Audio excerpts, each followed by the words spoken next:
What's going on, everybody? Hope you're doing very well out there. I appreciate everybody who hops in and joins me. Wow, what a time to be alive. What a time to be alive. We're seeing so much go on in the world between a lot of stuff getting uncovered about certain things that are being pushed in the world. We're seeing the flight stuff go down. We're seeing ships off the coast stuck there. Wow. People being forced to do a lot of things differently. It's a good way to put it. And yeah, here we are, first quarter square. Big deal. This Capricorn moon is no joke at all. And it's kind of bringing a lot of weight up. I'm definitely feeling it. I feel pretty good. Hopefully anybody who catches this is feeling good too. Hey, Yiddy. Stop looking at my nose. Um, so much weight, in different aspects of our life that we're having to like really come into that justification of and make sense of. Pretty wild. Pretty wild time to be alive. I think one of the most interesting things to me that's like really coming in, today is just it's so obvious to me at least that we're living in World War III right now. And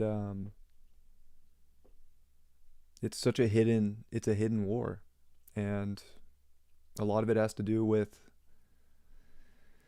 the huh? Without getting this YouTube flagged. A lot of it has to do with that. And there's so much that's coming out about what's in it. And that's this Pluto direct. Pluto came direct and it's like, whoa. Like instant just stuff coming out. And as we get through this week, as that sun's building up to the square to Pluto, we're just going to see more and more and more. Pluto's just going to start exposing. It's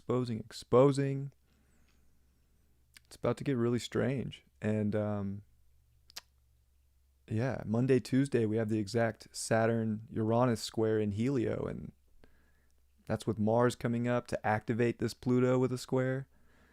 Oh my gosh, fam. Wow.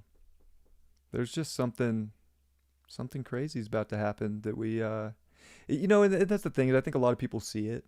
Most of you guys that watch this channel are probably pretty aware of what's going on. So there's definitely shocks and things that are, we're having to take sort of this with this moon in Capricorn, we're having to be like emotionally responsible for in our own life to find that beauty, because the beauty is just like, if you look out in the world and you're not kind of taking it in from your own perspective, like, oh man, life as we knew it is shattering.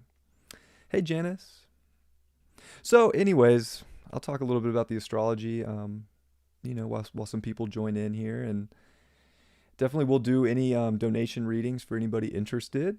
I figured out how to get my screen to share properly, so I'm cracking codes here.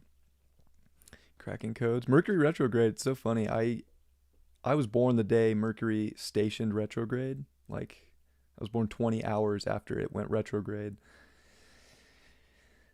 Mercury retrogrades, I thrive in them in some ways. Like, it definitely makes me have to go back over some shit, but I learn a lot and I figure things out because I went back and did it. So it's good. Mercury retrogrades are good. We're lucky to get Mercury retrogrades. Imagine if the mind just never stopped. It already goes fast enough. What do we have, like over 10,000 thoughts? Probably more than that a day. Like crazy. Glad it's been good for you, Janice. It's been a pretty good morning for me, I would say. Yeah, just kind of like woke up and got the ball rolling slowly. I like to move slow in the morning. I'm much more giddy up in the afternoon and the evening. So I set up my life to where my mornings are very getting the rhythm before jumping. I got my live streams figured out. Hopefully you guys are getting a good stream.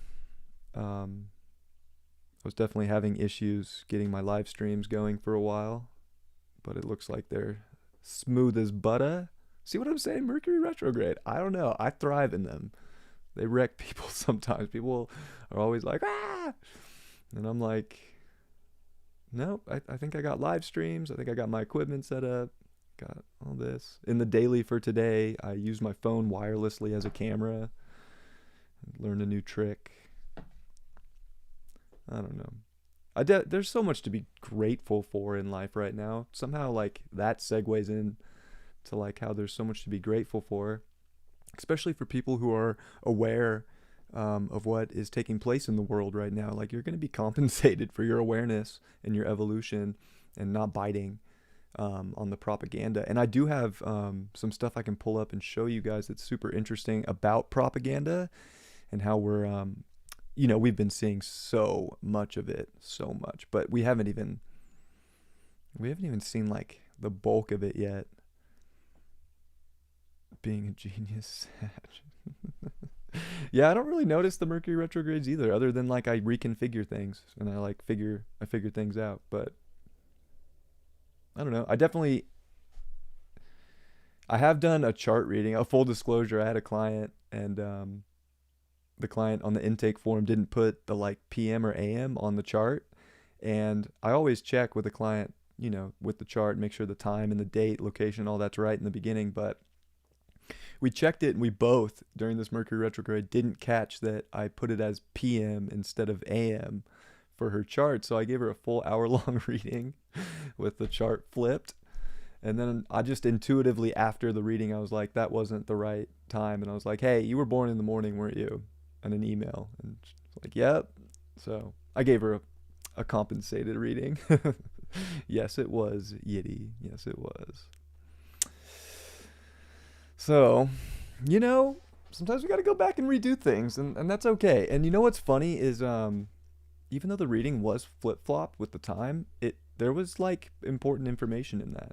So, that's one thing too, is like we can get so like, oh my God, about some things that don't go right. But, sometimes when we peel back out, like there's something in every little part of that now moment, whether, we just assume that it was completely wrong or not. Who are we to judge what's wrong or right in a lot of ways? So there was there was a lot that came out that actually worked with what was going on, which kind of was an eye-opener to me. Not that like we should do that, but at the same time I was thinking, man, maybe I should flip my time 12 hours, because that does flip your house system like 180.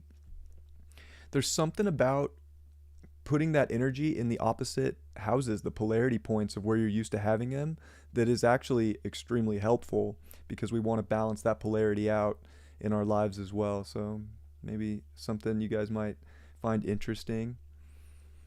Maybe something. I'll pull up a browser here, and I do want.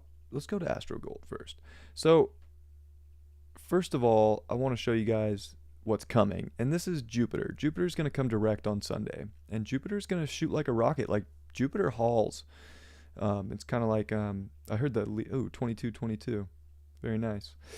Jupiter starts off slow, but Jupiter, like I heard the Leo King use this analogy, and I just love it. He uses great analogies. Jupiter's like Bowser in Mario Kart, if you ever played Mario Kart. And kind of slow on the accelerator, but once Jupiter gets going, Jupiter hauls. So we're going to see over the next from about now, we're going to see over the next 7 months, we're going to see Jupiter come all the way through, finish up in Aquarius, and go all the way through Pisces and into Aries. So we're going to get a lot of this Jupiter Neptune. So what is Jupiter Neptune? Well, for one thing, it's extremely spiritual. Like, this is where people, like, we've all opened up these quantum doors, and we've all opened up sort of these, like, whoa, like, where can things really go, and where can we expand if we're not under the control of Saturn and the governments and all of that crazy experiment that's going on. But if you've been breaking away with this Aquarius energy, then there's something so beautiful about what we're coming to, which will be in January. when Jupiter comes into Pisces for the second time in the full stay, January. I think it's actually January 1st or 2nd. But very interesting to note that last time Jupiter and Neptune were both in their home sign here of majestic Pisces was 1957, I believe. Oh, 2000. 1857.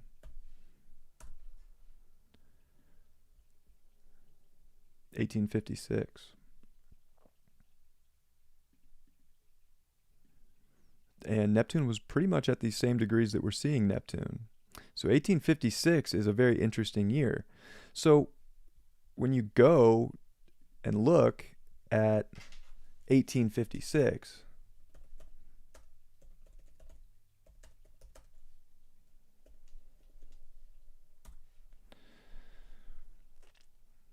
a lot happened. There's a lot of stuff that I have covered before. But I want to show you guys some images too after this about propaganda, because it's just quite interesting. Of course, we're already seeing it, so it's not like this is not happening, you know. But 1856 was a very interesting year. The most interesting of it, of course, to me was Bleeding Kansas, which I have talked about. And, you know, free soilers, people wanting to have freedom for all. And of course, there was election fraud and double voting. There was a lot going on. But this is what I really want to show you. 1856 propaganda.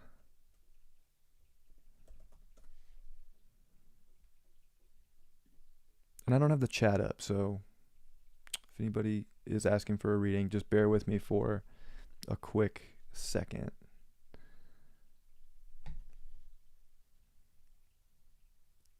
But check this out.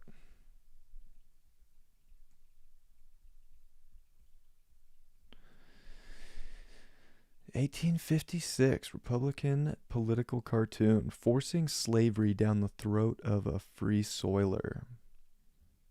Pretty familiar, right? Like, yeah, we're not talking, slavery. Look at that, murder in bold letters. But what are we seeing being forced down the throat of free thinkers, free people, free just sovereign beings? Yeah, murder. And this is why it feels like this is 100% World War III, because it's crazy. And the stuff that's coming out about what's in that car wreck, if you will, is there's a life in there, and it's like an AI life, and it's metal, and it grows, and it wants to live, which is like a virus, right? So it's kind of a virus getting injected into you to prevent you from a virus, which is kind of the definition, but this one's completely different. And I put some stuff on my IG of some stuff that came out.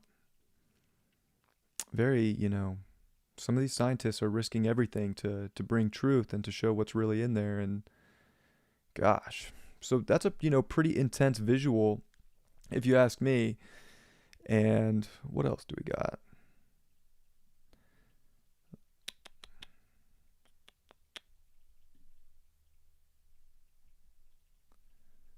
Democratic platform. Squatter sovereignty demonstrated.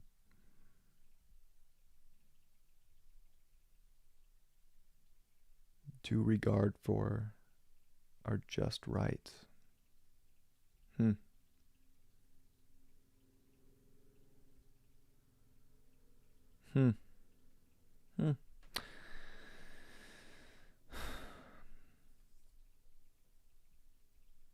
The candidates. Young America and old foggyism. Ooh, that kind of looks like Fauciism.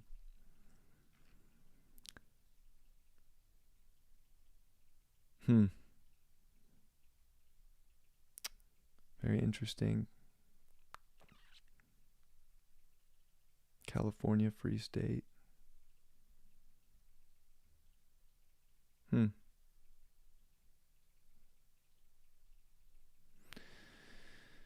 Very interesting stuff to look at.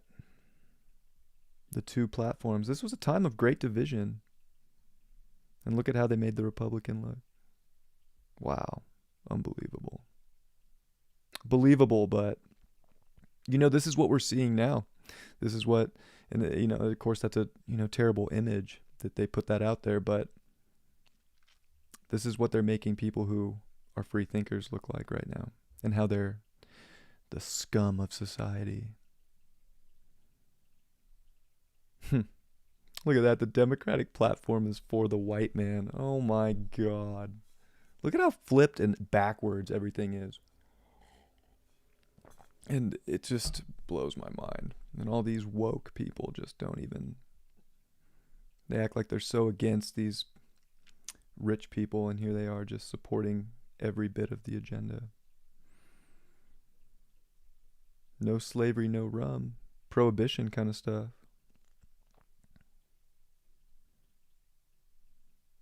Down with the foreigners. Down with the Constitution. Look at this shit. See, history repeats itself. And there was a lot that's going on.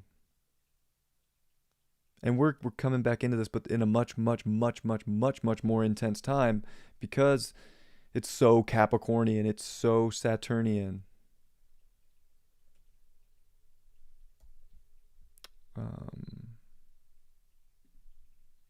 So Saturnian. What's up in the chat?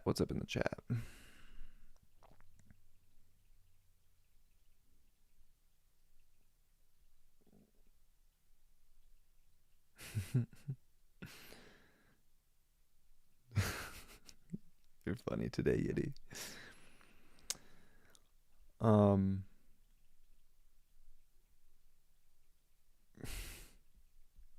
Just very interesting times we're living through.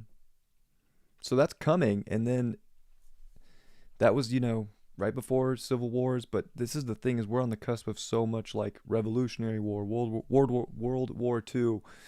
I've talked about this stuff before. I don't want to beat it in, but like, holy shit, these decisions with this Capricorn moon right now, are insane. These are some of the biggest decisions to bring justice and balance into our lives, that we got to hold that ground and not have some wounded identity or be a pushover.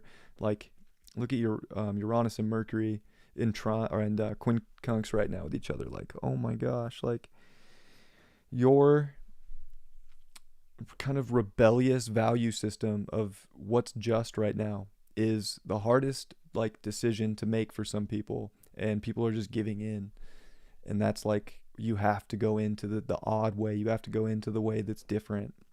And even the moon in trine to that Uranus as well, and black moon Lilith with Uranus. Like, people are scared to take the unconventional route to make them happy, because they think that they're going to get that sense of security in their lives.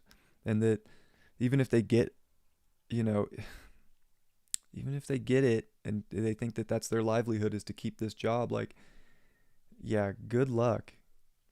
Good luck. And Jupiter and Pluto meeting in Capricorn, like mixed with a South Node in Sag. Why do you think all the flight stuff's going on right now?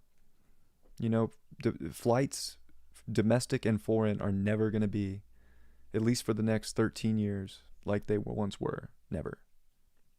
Like, we're in a time of mass control and restriction, and it's going to be all about what's close to you. It's going to be all about your environment and what you have and what you can create in it, and where that value system lies for you. So, wow. Like, then this is where time is moving now. This is where everything's really kicking off.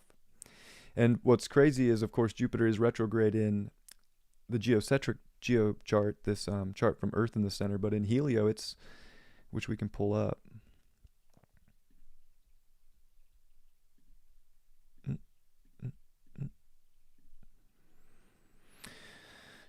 Jupiter is in Pisces now with Neptune. So, Woo! What came out? Of course, the Fauci documentary. That's a huge piece of propaganda.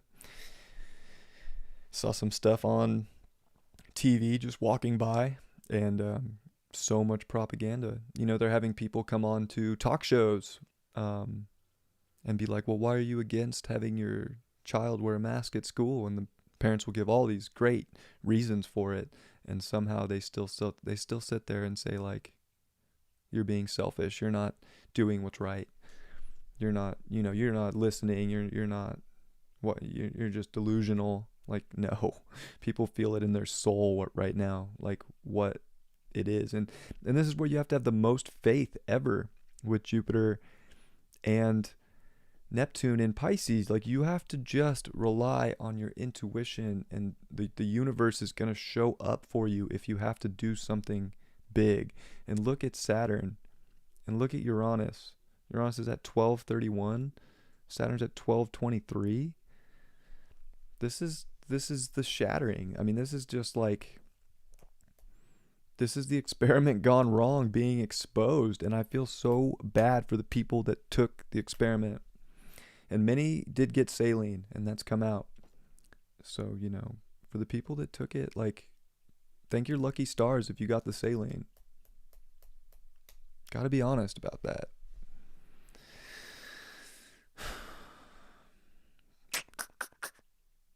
And Venus is about to meet later this week with Jupiter and head towards Neptune. And I mean, like, that's a exalted Venus, dignified Jupiter, dignified Neptune. I mean, we are going to be in some of the most, I mean, this could be, this week has the power to be the most magical week of your life if you've made the right decisions and you stepped up to the plate for what you knew was going to be best for you in every shape, in relationships, in jobs, in your physical landscape of reality. And you trusted that if you had to do something that seemed like the biggest decision of your life to make your life feel better and more spiritually aligned, this is the week.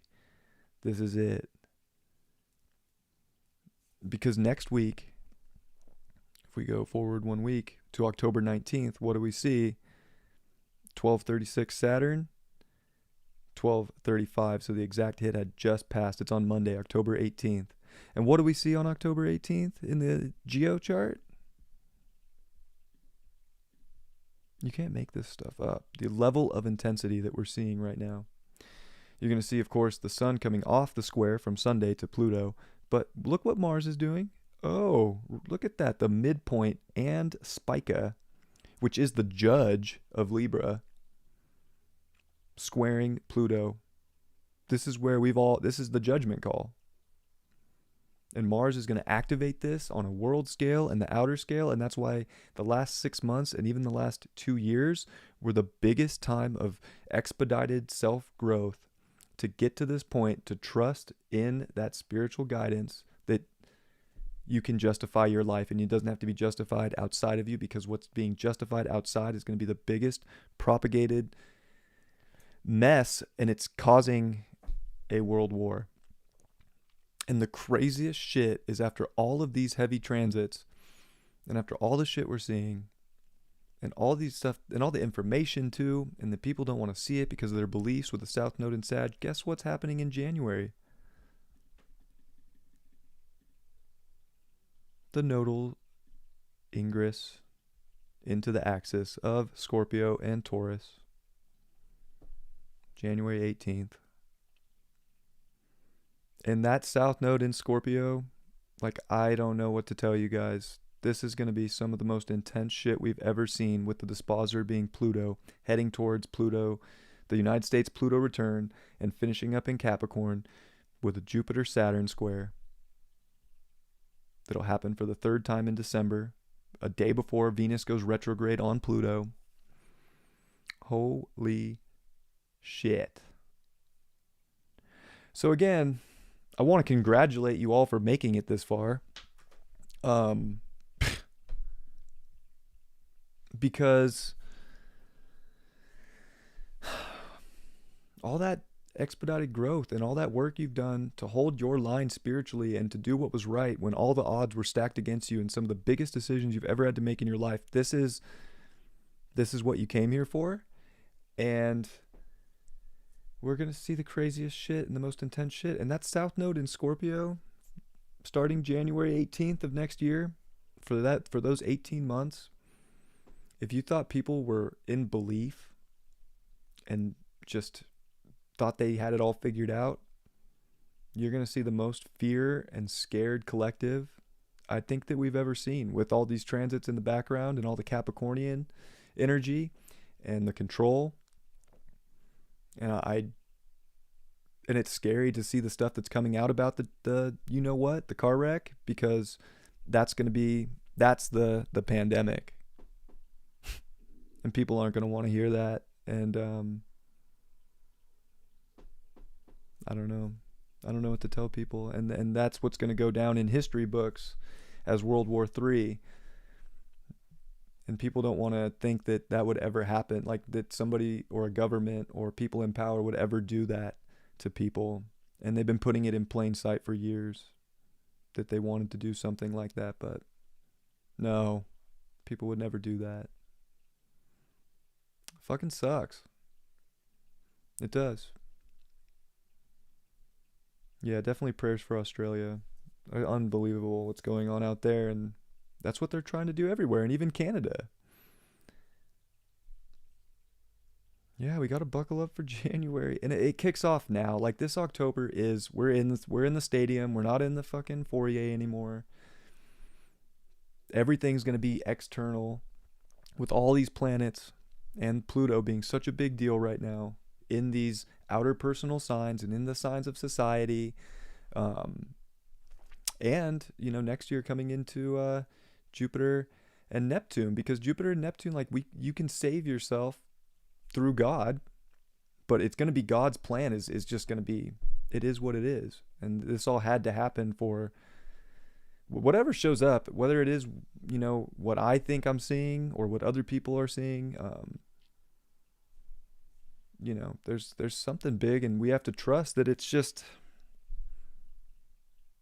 you just have to have that, you have to have that faith, but you also have to have that Capricornian, you're going to fucking get to the top and get shit done and handle your life and take responsibility for whatever happens and just own up to it and get through it and just keep pushing. And it takes risks. And this is why I think this Capricorn moon is so important, because you got to risk it for the biscuit to have a good life right now. Or to even, I hate to say it, it almost seems like to even have life right now, you do have to risk it. A little heavy today. I'm sorry. But it's important stuff. We'll see what's going on with you lovely people. Maybe you all think I'm crazy. There's only a couple people in here, so. Yeah, Reese, I'm stunned by the propaganda too. It blows my mind. It really does. Because we learn about propaganda, right? They actually teach it in school, and totally wow, how do these people fall for that? And then here we are, and everybody's falling for it because everybody's very scared of death, and death is the only, life and death are literally the only constant or the only certainty of physical life. And gosh, we are, as a collective, we're so scared of that.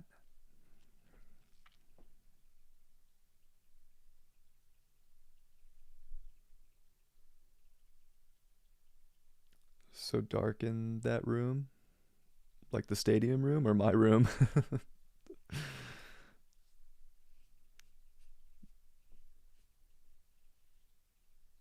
Yeah, 18 times 3.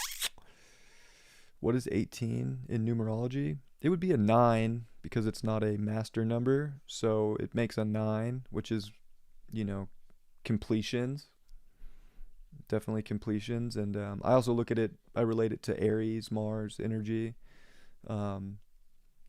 It's really like you having to make big decisions about what's closing out in your life. And it's also a service. I think it's like coming to full completion of self almost, and taking action to do something for the collective. 9 can be definitely representative of people who are very service oriented as well. My son Sterling, his life path number's 9. He's got a lot in his chart that has like some of that healer energy in him, big time. Yeah, God, good. If you're on that cap game strong, or if you know how to work your 10th house in your chart, or if you have a strong 10th house or strong Capricorn placement, strong Saturn, I think that's going to help people right now because you're getting serious about the important shit that needs to be taken seriously in your life as we come to this place of like uncharted territory that we never could have predicted ever coming. Well, most of us, some people predicted it. So, not I can't say everybody is lumped in that category. I think many of us felt like, maybe since 2012 or maybe even a little before, like we were on the precipice of some big changes. And I think you see that. But damn. My room is a little dark. should I turn some more lights on? I close that window because I'll just get like blasted from light from that window, and then I don't know. I have some lights. I could put a little bit more, but it'll just like blow me out. And I like the vibe in the background. I'll be honest.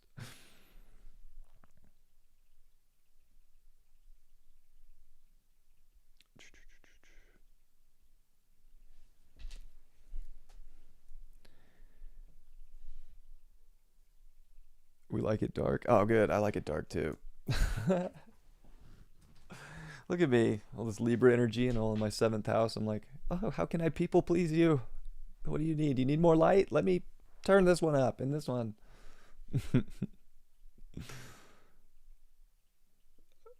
Yitty.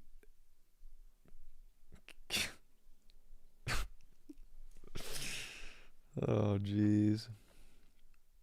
Look, I got pores, okay? I'm not perfect. This camera's really nice too. It shows everything. I can't hide my blemishes from this camera, okay? This is what you see is what you get, okay? This is my authentic form. You think I wear makeup for this? No, I don't wear makeup. Oh, I love the laughs. It's good to laugh at yourself too. For anybody watching, like there's a lot of power in being able to laugh at yourself and accept yourself for who you are. That's probably one of the greatest things you can do is not take yourself so seriously or what other people think of you so seriously, but just love yourself for who you are. You know what I'm saying? And when you get a good joke like Yitty's throwing out there, and I'll take it because she's a good friend of mine, but gotta laugh at ourselves. It's important. I love you too, Reese. I appreciate you guys. I'm glad that we can all get some laughs. Laughs are good. It's such a serious time right now. I feel like the seriousness is just like, ah! But, there's there's such a beauty to Libra, and I think that that's where we got to come back to our center and find what's beautiful and what's nice and what we're looking to relate and have outside of us. And so much of that comes with people. People are so important. I can't stress that enough. So I'm so happy to have people, here that I can chat and laugh with, and a couple people in my life that I can do that with in such a serious time when we can get so caught up in the seriousness, which we do need to be serious for, but we also got to be like, yo, this is just a divine comedy playing out, and we just got to got to keep the ball moving, got to keep the ball rolling while also, making big choices when they show up in our lives.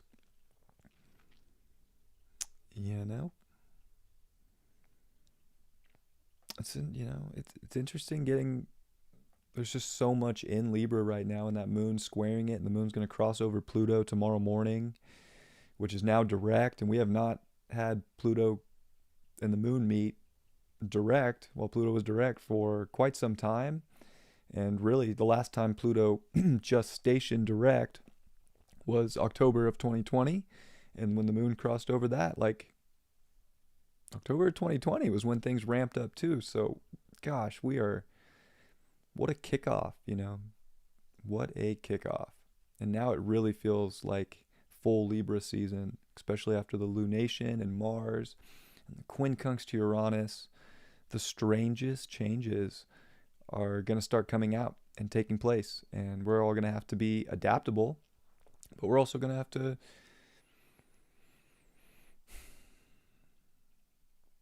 there is a rebel. There's a rebellious energy to it.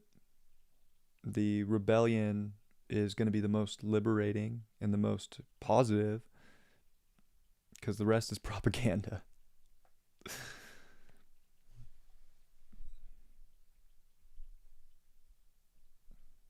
So, what are you going to do? What else can come to mind to talk about? I was hoping somebody would want a reading, of course, but you know, it's like sitting out on the curb doing donation readings, or sitting out at a park somewhere, or a fair. Who knows who's gonna walk by? Yeah, go get yourself some coffee. You deserve it. You funny, funny, funny, sad you. You want a reading, Reese?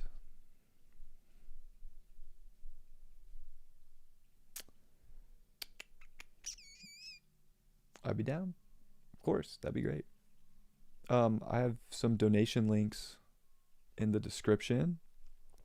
You can donate through Super Chat or stickers here. YouTube takes 30% of those, so if you want,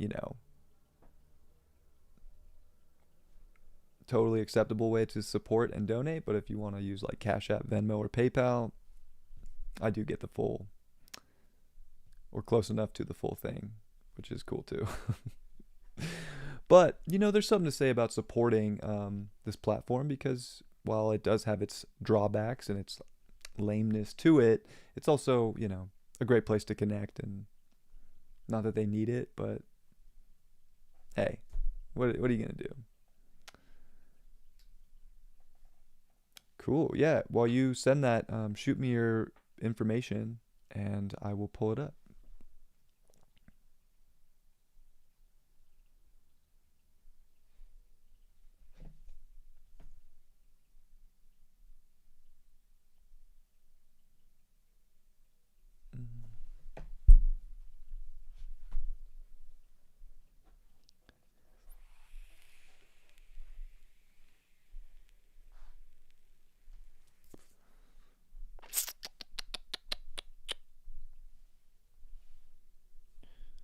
I'm going to pull up the chat on my iPad so I can see it while doing this. Nice. Ooh, Ukraine.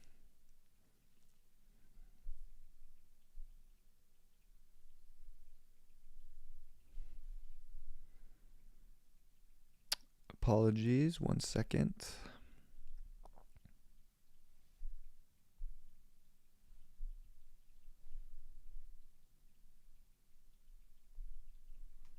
Okay, Kelly. Okay, Kelly. Okay.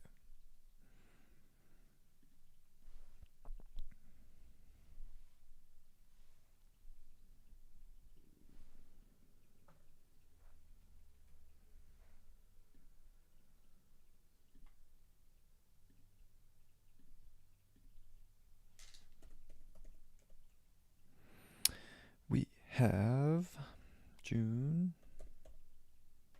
6th. Second.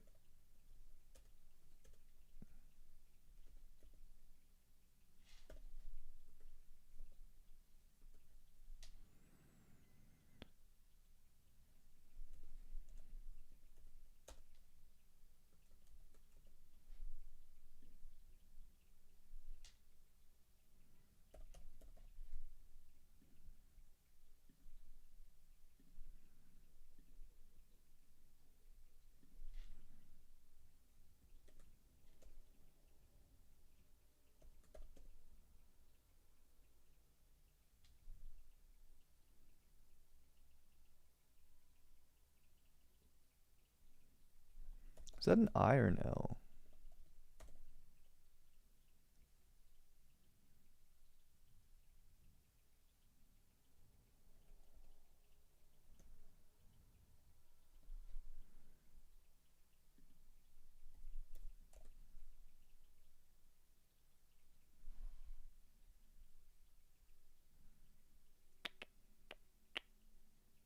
Is it one of those?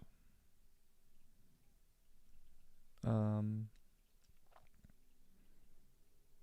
or is or is it an I? I think it's an L.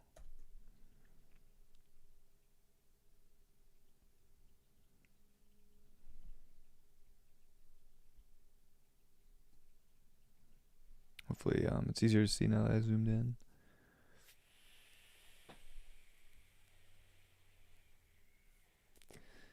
Lugan-esque.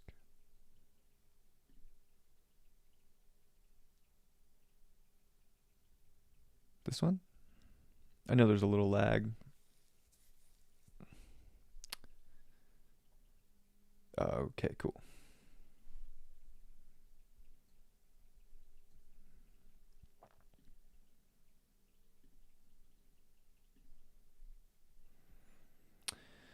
June 2nd, 1986, 10:30 a.m. Look correct to you? 14-degree Leo ascendant.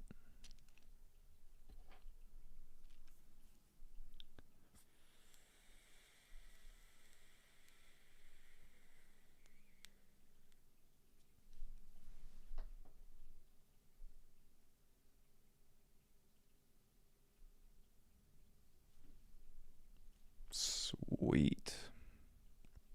All right.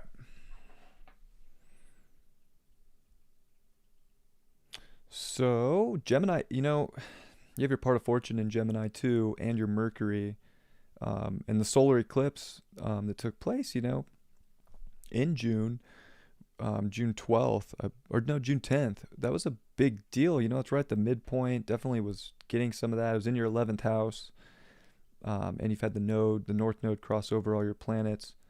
Like, whatever is taking place right now is probably having you do the unconventional, but it's also like your greatest fortune. Like, there was something about that eclipse that was like trying to bring about like this exciting change, but it was like, okay, how do you use that change? Like, and not think that maybe you're, crazy or that you're a weirdo, and how to link up with people. So it definitely could have brought like fortunate people into your life or groups, or, showed where that needed to like start over fresh in some way for more fortune. But, very interesting, that eclipse that hit you there. And Mercury, of course, is the ruler of that house. Super strong Mercury. I mean, there's something about, a real genius to you that probably is getting unlocked. And I think that North Node transiting through your 11th and now in your 10th house, that's a big deal too, because there was so much focus on society and how to go about it in your own way and how to link up with people in the right manner that made sense. Probably connected a lot of dots for you. And now that North Node's in your 10th house, and you're going to have what is it, October, or it's in November 17th, I think, is the full moon lunar eclipse. That's going to be right on your black moon Lilith, and that node's going to be getting really close, but it's going to be in your 10th house. So yeah, that's going to be a big eclipse that's coming up for you in that 10th house of like really maybe some of the biggest decisions. And you do have an intercepted 10th and 4th. So, your karma revolves around making sure that your decisions that you make are based around what really does bring you security internally just as much as externally, but how to like balance the two and not go too far into the external security or not do enough in the external because maybe you're just worried about internal security. You do have Pluto in the 4th house with your South Node. So really your 10th house is so important for you. I mean, you're definitely here to learn how to be a Leo and to really shine in whatever it is you do and to just be that light, but it comes through responsibility. So you're learning so much emotional responsibility through crazy times of like needing security and then having that security change, or crazy emotional fluctuation. But Pluto and the South Node together is pretty intense because you have a very strong urge to not only relate to people with the South Node in Libra, but to just like there's a codependency to find security. And it's like to realize like you gotta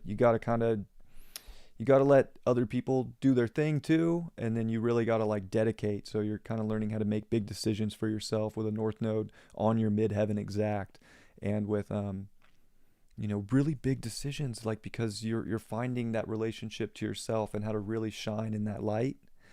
and not be codependent. So making powerful decisions that might alienate you with an 11th house sun and Chiron there, um, because you know a better way forward, and you don't want to like push your better way forward to the wayside because other people in life maybe want it to look a certain way for you, or because you're not, you don't want to get out there. So there's something about not being so stuck in maybe just how you're feeling in any moment, but really using that to relate and to find this powerful identification of these big decisions that can change your world. And you're coming up on your nodal return in a couple years, in about, it's going to be what, 20 months, so a little over a year and a half. You're going to be coming up on your nodal return, and that's a huge deal. And Pluto is going to be squaring your nodes from the tail end of Capricorn as we get into that. So there's this transformation that's taking place, and it's like, yo, you ready to go for some of the biggest moves of your life and take the responsibility to do those things? This is like like when you get Pluto square your nodes. I was born with this natally. It is a huge initiation of evolution, and you're gonna get it right before you get your Pluto square. You're in this like probably about 10-year period right now of some of the biggest moves and growth that your soul came here to take part in. So definitely powerful energy. I like that you have your Eros, which is sort of a love asteroid in your 7th house. So like it wants unconventional relationships. It loves the unconventional in people and finding balance there, because it can't just kind of always be about what the normal is with relationships. You have to like make powerful decisions about who's going to go into the future with you. And Jupiter's blowing that up. So definitely Jupiter in your 7th house here is bringing a lot of energy into your relationships.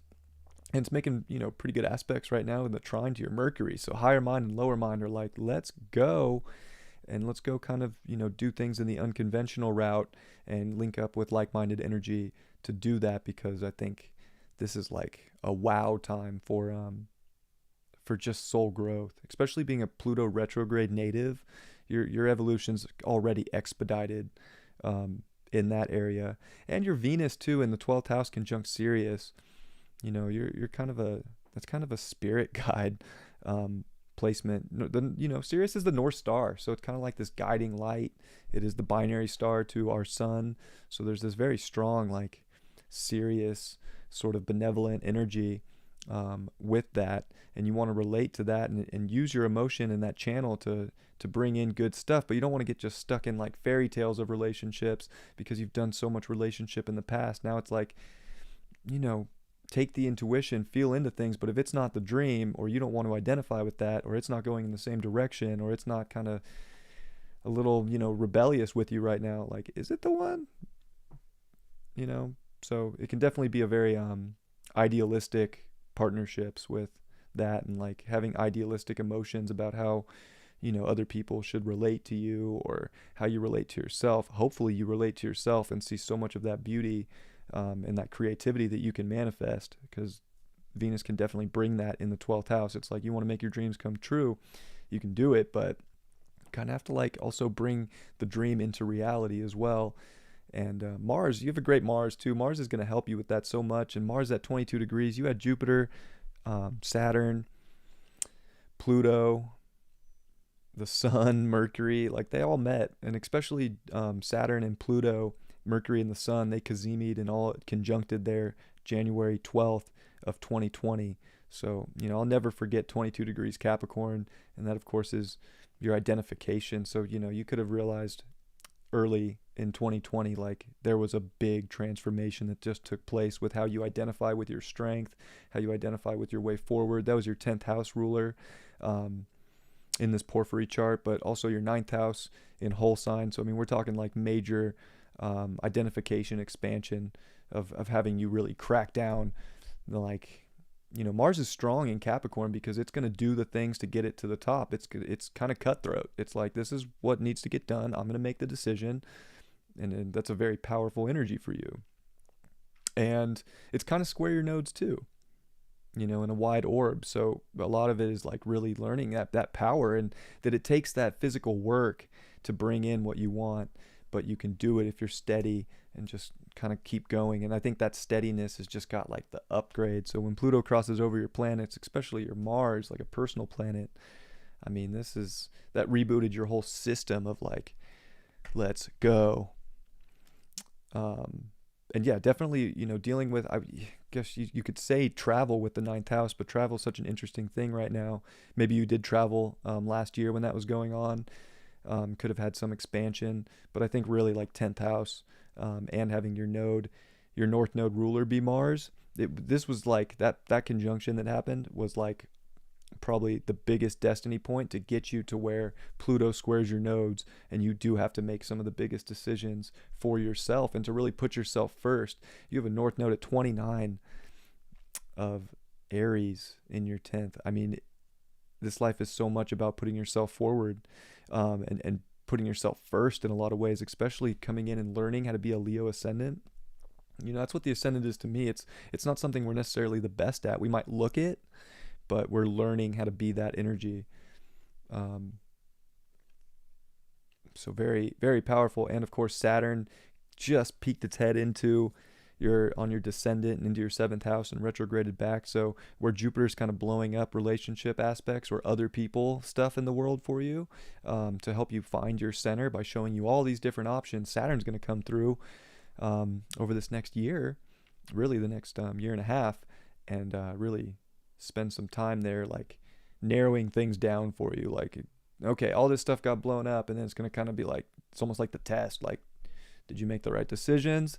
So I think you're in a time of like big, powerful decisions, but your soul is so ready for that evolutionary step. And it's about, channeling all the emotion that you may feel into whatever maybe the work is.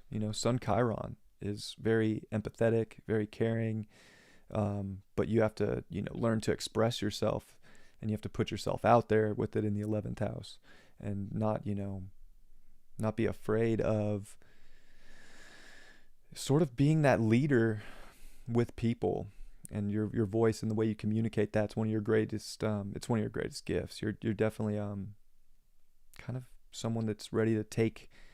Once you find your security and your emotional balance, like, that's where you start to, kind of be a leader in a different, sort of way for the future. Definitely a big time. You're coming up on your Jupiter return too. That comes with the nodal return. And you've had Neptune on your Jupiter, and Neptune's going to come back to 20 and sit on your Jupiter. And it's very strong, and that's the transformation. It's like the spiritual transformation. And you could have a ton of visions and dreams, and it's almost like learning to let go of what doesn't fit into those dreams.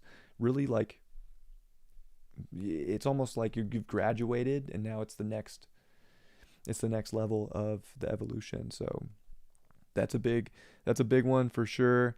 And Chiron's going to be, it's on your moon right now and coming off of that. So this is just a big healing point emotionally, and really learning how to step into that Aries energy 100%, which having a moon there, it probably isn't super hard for you, but it's expanding all of that. And then Jupiter in 2022 is going to get close to that, and in 2023 it's really going to be there with your moon as well, and start blowing up those things. And it's blowing up your 12th house. So I mean, that's where it's like really this intuitive is trying to light up for you, and having you trust and make big decisions based on that.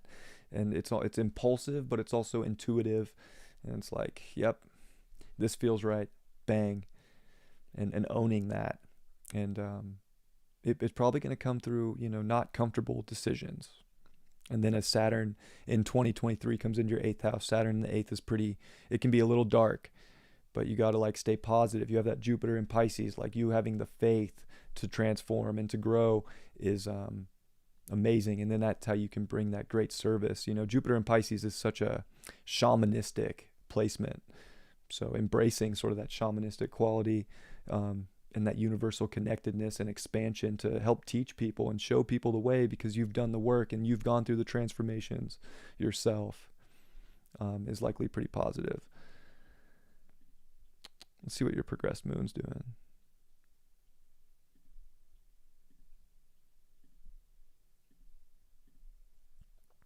Wow, you just had a progressed new moon 4 months ago, right about the time the solar eclipse came in your 12th house. That's huge spiritual expansion. But it's also like it could bring anxiety, self undoing in the 12th house, and it's right on your Venus, and you just had your progressed sun 2 years ago burn out your Venus. And when the progressed sun burns out your Venus, that's a huge moment in relationships for somebody. Some of the biggest changes and life altering changes when it comes to relationships happen. So maybe if you think back 2 years ago, you're like, oh my gosh, yes, either this relationship left so that this one could come in, or one just came in. It can happen in so many different ways, especially with Venus kind of being intercepted in your 10th house. That was like a big karmic moment for sure. And Venus also ruling your third and fourth house with Libra would have been like, it could be a little anxiety, could be a little wild, but it is this dignified moon that was part of this progressed new moon, which is a big cycle that changes. They're very rare moments in our life. So it's almost like this new spiritual cycle is everything, and it's almost spirituality and like your connection to the universe right now are bust, because your Mars might desire a lot of real practical, to the point work, but there's more energy right now that's saying, hey, you want to focus on what you're feeling, and not get too stuck in just the real stuff, because you're going to get more goodness from God and spirit showing up in your life to make changes and to do those things necessary. You also have Mars progressed retrograde, so that it kind of takes a little bit of the assertion and like dominance of a Mars in Capricorn away, where maybe you do think a little bit more before you leap now, or maybe you're just really learning how to find that individual power within you, and really like, yep, this is the decision I have to make. I've done the work now. I'm doing it. That's what it is. And Saturn's, stationing pretty much square your Pluto, and Pluto's the ruler of your Scorpio, which is intercepted in your fourth house, and Pluto's in the fourth. So, I mean, we're talking like big decisions based about what you need inside of you to find that strength and really root yourself into who you're going to be and where God's taking you, and the big decisions that are coming. And that's part of the transformation right now. And maybe you've been feeling that for a long time. Maybe not. But terrified? Oh no, I hope you're not terrified. Don't be terrified. You're here to trust right now. Big time, Reese. You're here to trust that whatever you have to do is going to be the thing. Whatever it feels like Spirit's telling you. That's where this progressed new moon was such a big deal in Cancer, because you're really finding your security now, and you have to trust that security and trust that intuitive gift that you have to just follow that. And Mercury, even in Leo, in that progressed chart, in the 12th, it can feel like, whoa, am I really gonna go here? Like, this doesn't make sense. And you're used to being, you have always the natal chart's the base layer, and you have this extremely strong, smart, to the point facts gonna deliver Mercury. And it's just like, now it's about trusting the non-linear just as much as you figured out the facts earlier in life. Now it's about doing both of those. And Chiron on your part of fortune, using that healer. Like, I love that your name's Reese Heals. That's kind of the fortune right now, is using that gift. Maybe it's just for yourself. Maybe it's about bringing it out into a public arena as well. Definitely some big stuff going on for you. And Neptune square in transit square your Uranus, it's almost like this unforeseen spiritual change just came out of nowhere, and it's like, oh my God. Oh my gosh. But it is like you're unlocking your genius. Like the genius that you came here to make the calls for, so that you can really, step up for yourself. A lot of this life is about you stepping up for yourself and doing things on your own and building things on your own, and not relying on other people to show you the way, because you came here to create that life on your own, in your own unique way, and to bring it to the collective and to help people. So it's not like it's just like a loner life. You can feel alienated at times, but the more you're just exactly authentic with how you're feeling, that's where, big things can come. So Powerful time for you, Reese. I hope that that resonated. I do hope that that resonated for you. Jasmine sent a donation. Discouraged by the environment. Yeah, I could feel like too, same with like your ninth house being kind of lit up. Yeah, you could want to do a bunch of expansion and be a little limited right now, but the limit's for a reason, because probably the stuff closer is actually what needs to be blown up, and maybe that's where the teaching needs to take place. Maybe. Maybe. All right, Jasmine, thank you so much. Um, did you put your birth details on the PayPal? No, Reese, you're not. I think your chart definitely shows you've been putting so much work in on yourself. Like you have to, be very, be confident that that work that you've done is right. And if you're getting projected on by people, it's just because you're independent right now, and it's like tests. Okay, March 15th, 1990.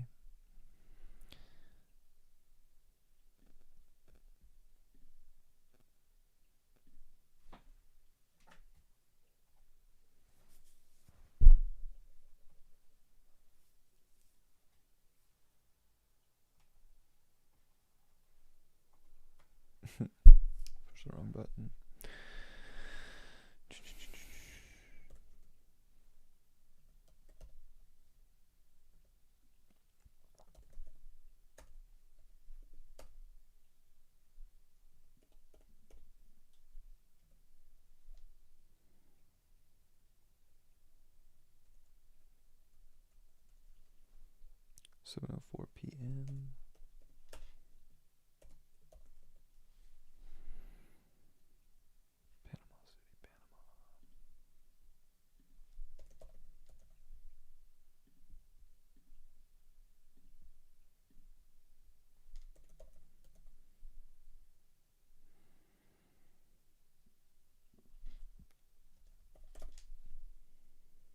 Panama City, Panama.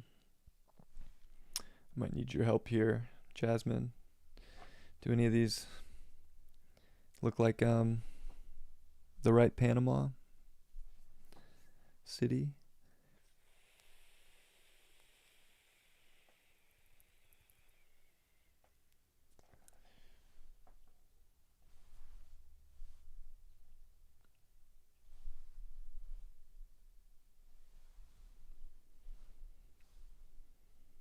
Panama, Panama. Okay.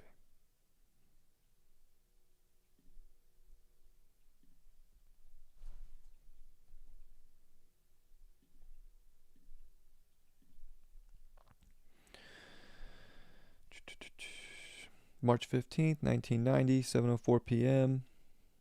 Panama, Panama. 4-degree, 53-minute Libra rising. Does that look familiar?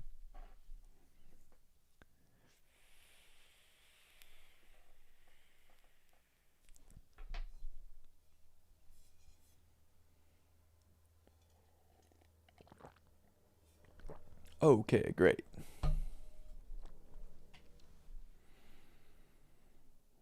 Wow, that's a lot of water. That's a lot of water. Um,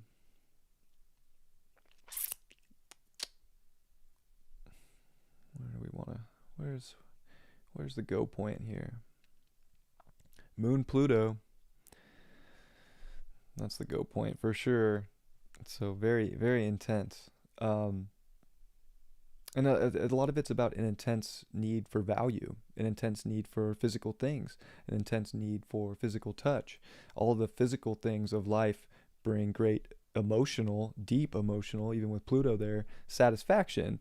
But there's also a need to learn, especially with a Scorpio moon, that can be so kind of fixated on the intense like need for value or money or all of these different things, or also the sensual aspects of life, um, to learn that they don't last forever. So this can be definitely a life of the spiritual evolution with Pluto, and the moon being there, that it's good to be intense, it's good to get in, but you also have to know when to get out. So you're learning when to get in and when to let go and when to get out. And a lot of that comes through the polarity of the eighth house. And, really, if you're not seeing the value show up the way that feels right anymore with whatever aspect it is, whether it's a job or a relationship or anything that you might have a natural inclination to just, I need this. Like, do you really need it? Is it really manifesting in the way that, is helping you grow, or is it keeping you kind of, in a place of like just kind of halting evolution? And I think that that's where you can see things, show up in your life that test you, is like the universe will like just show you, like it'll force you to expand your sort of horizon on what you actually do need and what you don't need. So you're learning how to trust in the transformation process of letting go, but while still having that deep penetrating need to get what you want. So you're definitely like learning how to really attract in what you want, but at the same time, that can change as you grow and evolve, and you have to also learn that maybe what you once wanted so bad and desired so intensely, it doesn't need to be there anymore. So definitely learning how to trust is big too, I would say, for you. And the more that you can kind of trust yourself, that you can build something back once you have it, you're gonna feel like, yeah, this left, and I got this. I can make this happen for myself. You have Jupiter conjunct the midheaven, Jupiter in your ninth house. It is making sessi quadrants to all that energy. Jupiter is trying to help you really make decisions, but it's also helping you like expand and grow and keep a really like good outlook on life. And you're learning how to be this Libra rising and like really see the beauty but balance energy out. So it's like learning how to be intense and in it and get what you need, and then okay, let go and expand and grow from that. And a lot of that expansion and growth is about your money and finding inner security, but also taking on responsibility with the conjunction with the midheaven too. It's like you need to take on the things that you emotionally want to take on that are helping you feel secure within yourself. And the moment things start to make you feel insecure, it's like cutting those off will be really helpful too. And Chiron's in Cancer in your 10th house. So really one of your greatest gifts is the ability to take on things like deep, heavy things and emotional things, because you've probably had to go through something with family or something with the home life, or having maybe restriction really put down on you at some point in life, and how to kind of break through that restriction by finding what you really felt secure in. So kind of taking on more and more and more, and it's really like a good bringing healing out into the public, like with Chiron in the 10th house. But it's also feeling like there's always a weight kind of weighing you down emotionally, or you might feel like, especially with the opposition to Uranus, which is a generational aspect, that you can't be truly uniquely yourself or put your most authentic version of yourself out there without people judging or holding you back. But really that's your greatest gift, is just kind of being the most unique version of yourself. And Uranus in the 4th house is definitely already kind of a signature for a very strange emotional life or family life, just unconventional, maybe home situations. And it's through all of that, with family dynamics or how you grew up, or just finding your own deep well of yourself, that finding the uniqueness in that, and being secure in that in your own unique way, is something that might be very helpful for you as well. And of course the Pisces sun, and you have Neptune on your sun coming up next year, and Jupiter, and your Mercury sun. So Neptune's definitely playing a big role in your life. And Neptune's a crazy aspect, especially in your 6th. It could bring so much uncertainty around your physical landscape. Especially being the Libra rising and having energy so flipped, like a sun in the 6th, which is like reality based here, but it's also this sort of like dreamy, chaotic, there's so much more. It's unbound creativity and emotion, but it's like also kind of learning to balance out like what's real and how to bring the dreams out. You're also a 25-degree sun. That's a very spiritual number. Did I lose? Oh, okay. Thought I lost it. It's also a very spiritual number in itself. So, I mean, really tapping into your intuition and using that to shift and mold reality, as Neptune's here trying to really take you higher spiritually. But it can be so unclear or like uncertain, or bring, especially with Neptune on your Mercury, it can bring a lot of anxiety. So I would say, it's time to really trust what your intuition's telling you, and not think that you're crazy, or not think that you're just lost, or to not escape reality, but to do the things that are showing up very divinely orchestrated in your reality, and what changes you can make in your reality to get that ball rolling. Mercury rules your ninth house. So it's a lot of it. A lot of it might be spiritual wisdom that you're taking in right now. It could be a lot. And that Jupiter in Pisces and Neptune, they're making great aspects. You're going to have your Jupiter trine, which you got a piece of earlier this year. Jupiter's your third house. More of that, more learning, more expression, putting out exactly how you're feeling. Jupiter in the ninth is a great guru aspect. I'll be honest, like there's so much emotional wisdom. You have such a watery energy to you, that it's important to use that wisdom, and to voice it and express it. And Jupiter also ruling your third, I mean, that's where you can really get your message out, is probably through how you're feeling and trusting that. And I think Neptune's helping with that, but it can also bring like, what is going on? And you have Saturn on your Venus currently. So you have that Aquarian Venus, and Aquarian Mars. There's definitely a rebellious energy to you, especially with a South Node in the 11th house of Leo, of like really sort of having sort of an eccentric quality to you, and like maybe it wasn't working out well in the past, because maybe of certain spiritual beliefs at some point in time, with the sun being the dispositor in your sixth, that just wasn't right in reality. But now kind of trusting that eccentricity, and going into the future of what it's going to bring you. It definitely different desires. And Saturn's also like on your Venus right now, so that's like a heavy time for relationships, or maybe like making sure that the relationships that you're in they're making sense for the future. They're fitting into your, different sort of views on values and what that really aligns with in your life. And it's also your chart ruler. So it's also kind of like having it's a grow up moment, about the decisions that maybe you need to make for yourself, or the direction that you're going. And also with Saturn and Jupiter in your fifth house right now, like really learning to expand that creativity, to put it out there.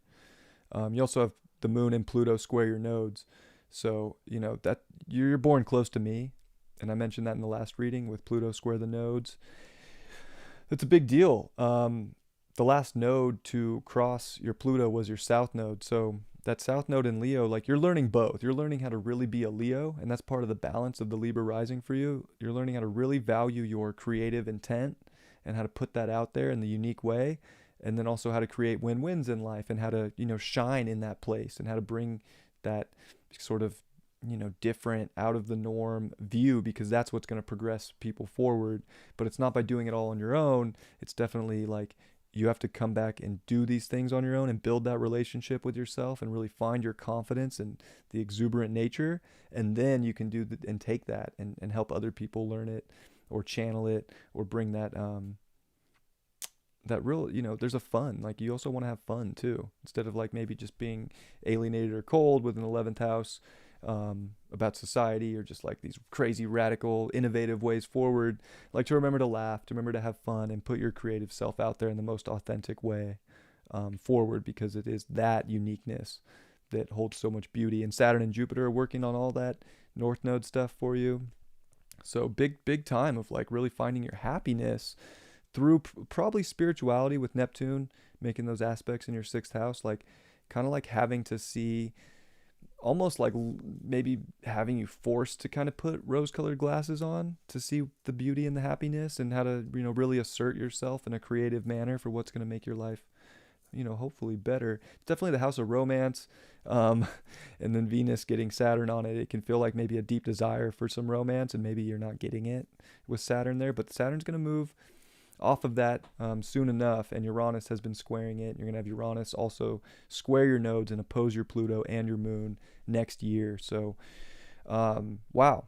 Yeah, talk about, expedited evolution and getting thrown up into who knows where, especially with Uranus in your eighth house. Like, you're already in sort of the most unpredictable transformation of your life, and that's going to be brought up some more. The moon does rule your 10th house, so we're talking about big responsibility for your future here, and taking that on and really owning that and going through whatever that transformation process is and making powerful, decisions based on the wisdom that you have already.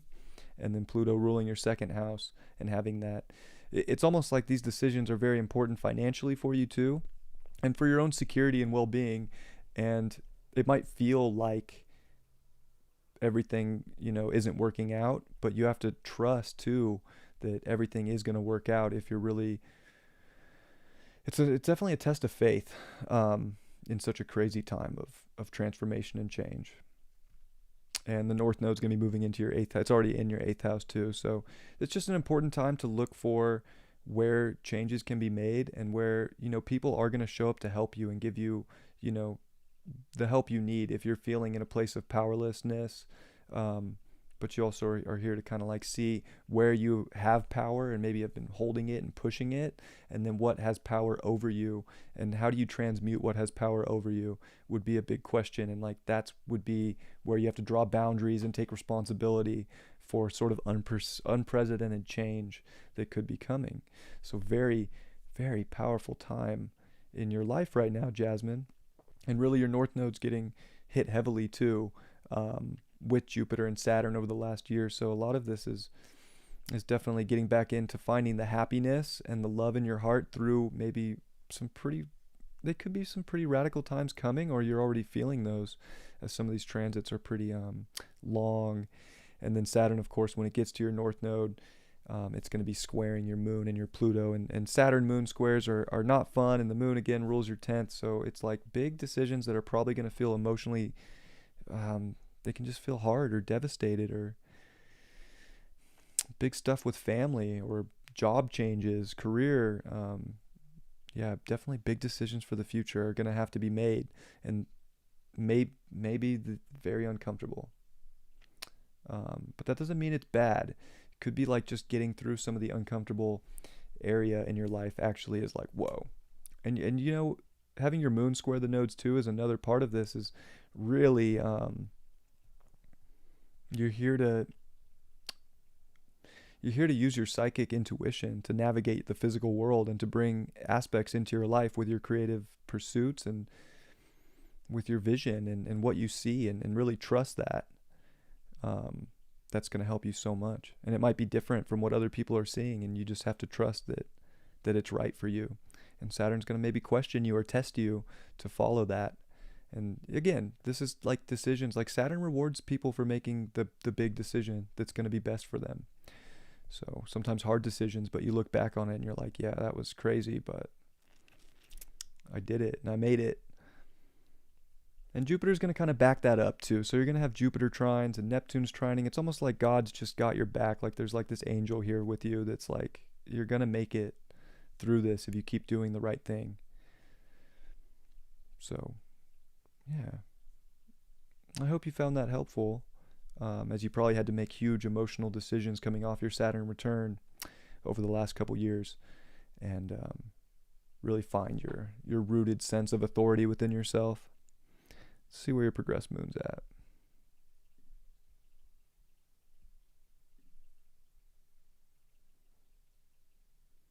Yeah, progressed moon just came into your 4th house, and it's in Capricorn, and it's going to meet with your Uranus, your Neptune.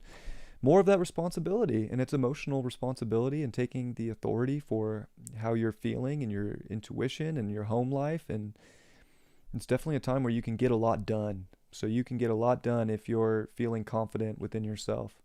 So the more confident you feel, and the less you don't like guilt yourself or think that you're not doing enough, but really listen to how you're feeling, and make big, strong, authoritative action towards that.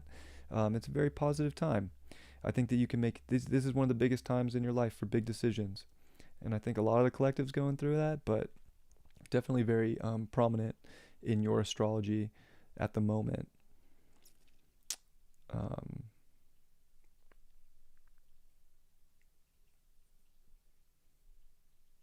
what else?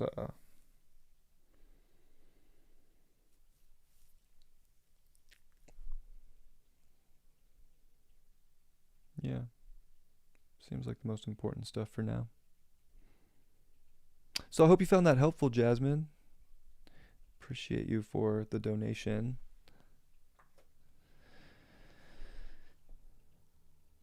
I do have time for another reading. Thank you, Caitlin. I will be right back. I have to use the restroom. Thank you so much, Jasmine. Truly appreciate the donation, and I hope you found that helpful. I'm going through that kind of with you. We have Pluto at the same area, square the nodes with Uranus, so we got this. We're going to get through wherever Uranus throws us. It's going to be a little unpredictable, but we got this. So I'm going through that with you. You're not alone. We're a little similar in that area of life. I will be right back. I apologize, but yeah, I'm gonna put this little screen up so you have something to. It says starting soon, but at least it's a nice picture. I'll be right back.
Hello,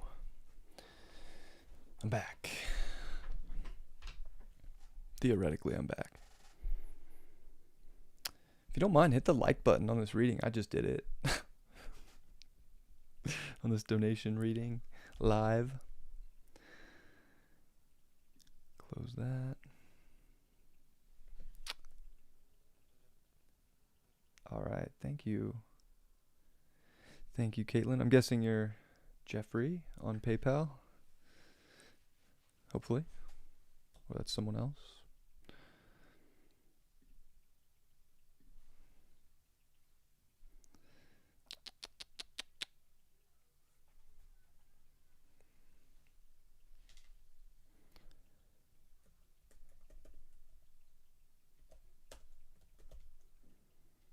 We'll just go with Caitlin. Ooh, happy birthday. It's coming up quick.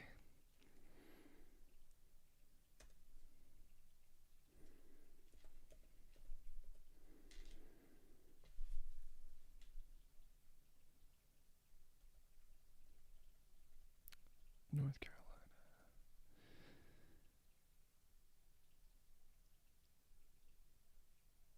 12 noon on the dot.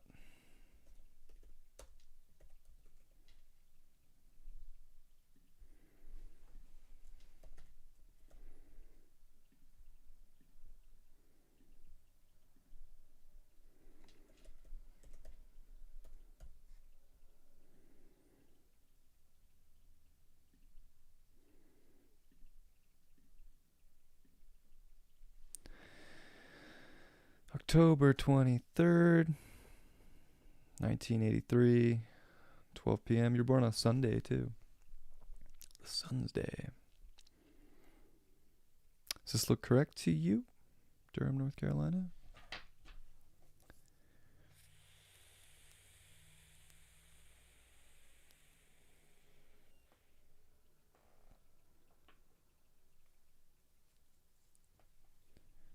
Yes. Yes. Oh, we totally were speaking today. Now I remember you from Instagram. I wasn't sure. I kind of got lost. But now that I'm seeing this, it's all clear. Thanks for coming.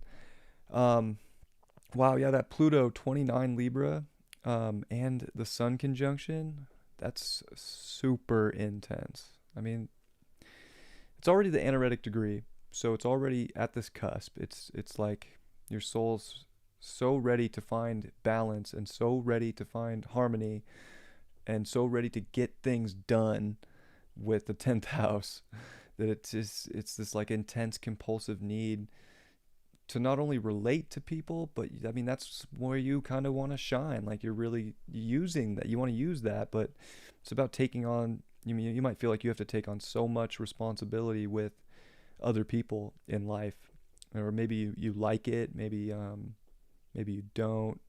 Saturn's in the 10th too. Saturn in Scorpio, Sun Saturn. Um, Pluto in the 10th is definitely you're learning how to be responsible. You have been for a while. It's really taking on a lot of just a lot, like always trying to take stuff on, maybe always busy or always busy with other people or partnering in businesses or relationships. Definitely it's good to be responsible. You're building like you're in a evolutionary stage of like finding your character, not putting on a mask in public, but really being that depth, having all the depth of yourself and shining in that and bringing that beauty in. And of course it's in sextile to Neptune. You have Neptune on the ascendant, so you're a very Neptunian person in general, I would say, with such a strong Neptune in the first. But it's almost like really learning to assert yourself. The polarity of your Pluto is fourth house, and it's also Aries. So there's this like progression that you want to kind of evolve towards, or maybe I think this happens naturally. You're probably already evolving towards this, like really taking individual emotional responsibility for all the intense stuff that goes on in your life. A Pluto Sun, I mean, that's just an intense life, but you can thrive in the intensity. You can create so much from going into the depth when it comes to relating, and then also having Neptune in the galactic center and you're rising right there. And gosh, that's a big deal. I think that the more you can trust your intuition and not kind of like lose clarity over your own direction. So it's like not putting the rose colored glasses on about what you need, or having this intense need to just relate, because Neptune on the ascendant can kind of be like a little like, I don't know if I can really assert myself. But it's like you have so much divine energy always kind of like finding you, or inspiration that's wanting you to act. And you also have intercepted first and seventh house, so there's just a lot of karmic work about your identification and taking responsibility for that, which very matches up very intensely with your Pluto Sun. The Pluto Sun, where your sun is you were born in what's called the Via Combusta, which is called the fiery way. So you could feel like your life is this fiery way of like maybe intense passion or need to be seen or need for public approval. And really you're the more you find approval in yourself and act from that place, like, yes. You also have Jupiter in the 12th, in Sag, Lord of the 12th, in this intercepted chart. So gosh, the channel is strong with you. The intuitive knowing is strong. The expanse to grow and share that wisdom is everything, but it comes through intense trust, intense, so it really is when you get, a heavy 12th house like that, even with Uranus there, like spirituality or bust. Uranus in the 12th is a very interesting aspect, dealing with maybe an interesting family life. Some people with Uranus in the 12th are adopted, or one of the parents doesn't really want to have the baby, so they can, interesting things can happen there, as well. So hopefully, you had a good family life, although it was probably pretty intense, maybe with the father being a Sun Pluto in the 10th and a Uranus in the 7th, and learning how to do things, how to kind of be responsible and be kind of your own parent, or take care of your learning how to take care of yourself in some ways is very important. And you also have a very nice moon, an exalted moon here in Taurus in the 5th. So that's a really, really nice placement for your moon, and it's making pretty nice aspects to your Mars. It's gosh, it's kind of wide away from an opposition to Saturn, so your moon's in pretty decent shape here. It is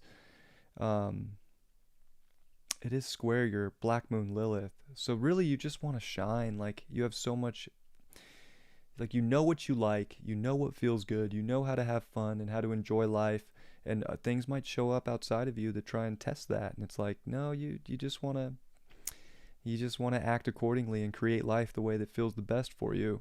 So it's like the best of the best. You need the best of the best, but you can also feel like, oh, if I take the best of the best, which might be a little different or might be a little out of the norm, like, will it work out, or what will people think? So, acting accordingly with really like your gut. What does your gut tell you? That's going to bring in the good physical aspects, and it's got to be, stuff that lights up your heart. And doing that is important too. You're gonna have the North Node cross your moon. You're having the North Node on your Chiron. North Node transited your North Node, so you're in your nodal return. You had a Jupiter return not too long ago.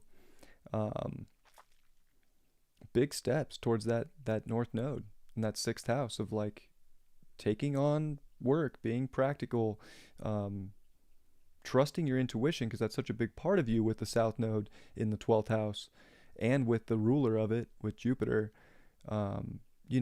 Really trusting where the universe is trying to take you. And it's a life. It's almost like life's a big surrender moment in a lot of ways, of just having to let go of some karma, or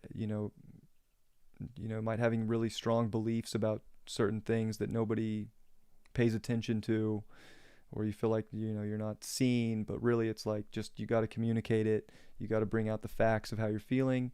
You got to bring out the facts of what you want to build, what you want to create, how you want to do it, with the people you want to do it with.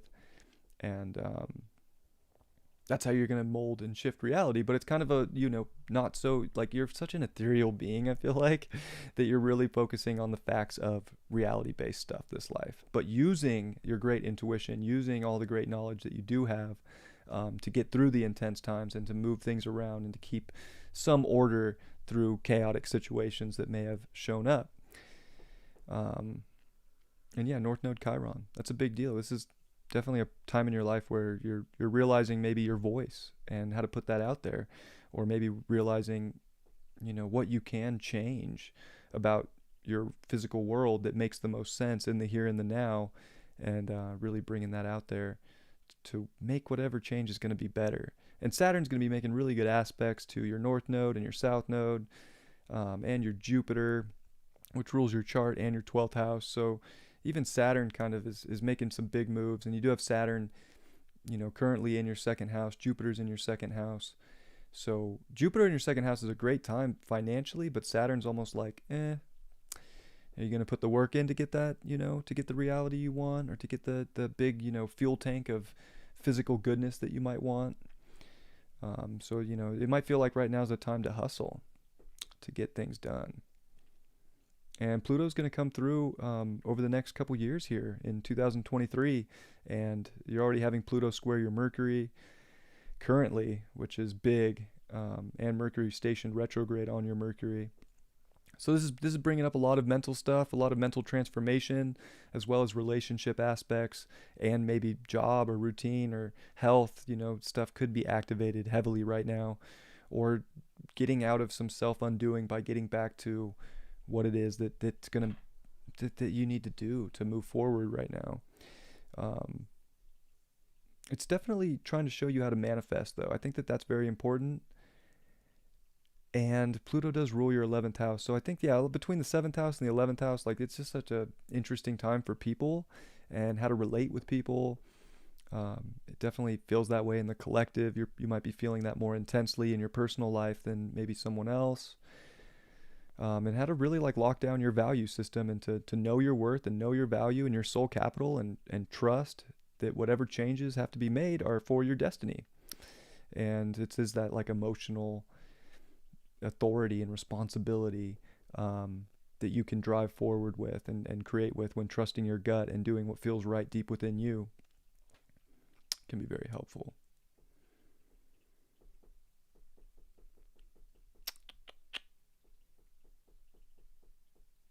And you had Neptune square your nodes over the last, that was probably 16 degrees. That was probably 2018.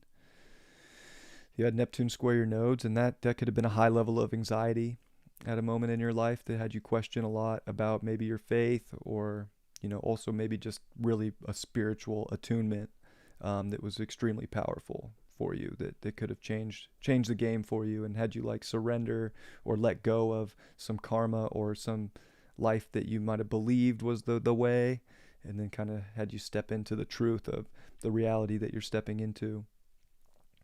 And you're also going to go through your Saturn moon square, and Uranus is going to come to your moon in 2023. And Saturn will be there this year to square your moon, and that is intercepted in your 7th house. It would rule your 8th in whole sign. So it's part of a transformation, too, of your emotions and finding security within yourself. I think it's also part of the karma of, like, there's people that are going to try and have you go some way that, I don't know, like it's almost like society's going to really try and force your hand in a way that's happening normally, like it normally, but it's happening in life right now. So, it's a big decision time. So it's again, when Saturn squares your moon, it's definitely not easy. It's not easy waters to tread. Jupiter's squaring your moon right now, so you might be going through a lot of the relationship stuff and the transformation of who's really there, who's not, and making those big decisions, because you're kind of here to learn how to take responsibility and make decisions, but to also not forget about the feeling and the emotion behind it, and the security within yourself to kind of like hold the line and trust your intuition.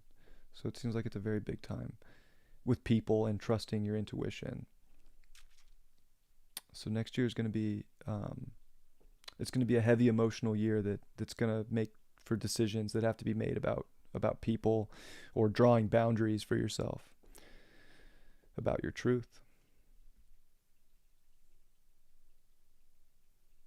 The North Node in Gemini feels pretty foreign to me. Yeah, I bet it does. You have that strong Neptune and Jupiter South Node. Your intuitive knowing is just insane. And that can make you kind of stubborn in your beliefs or not wanting to change. But I think you get that North Node in Gemini. It's like when facts show up, you kind of have to be able, you have to be able to communicate all this intuitive knowing. And I think that that's part of the Chiron here, is you have so much that you might just know already without maybe learning it or knowing where you got it. But it's like, how can you communicate that so that it makes sense to other people? How can you put that out there in a way that analytically and, verbally has some sort of order to it? Because sometimes channeling is all over the place, and maybe you feel that, and maybe you're stepping into that a little bit more now, or maybe this reading will help you step into that. But yeah, Mercury too, being squared by Pluto, like your mind's getting a deep dive into not only how you relate to people, but especially relationships. That's another aspect that's going on with your 7th house and even 6th. But, I would say 7th house is the big deal with that. As Pluto is in your 1st house, which is intercepted, quincunxing your 7th house, so your descendant. So big decisions around finding balance and harmony in your life and not being a pushover is very important for you right now.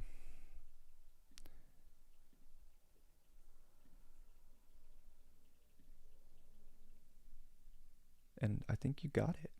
because you got that channel. That's it's always going to be there for you.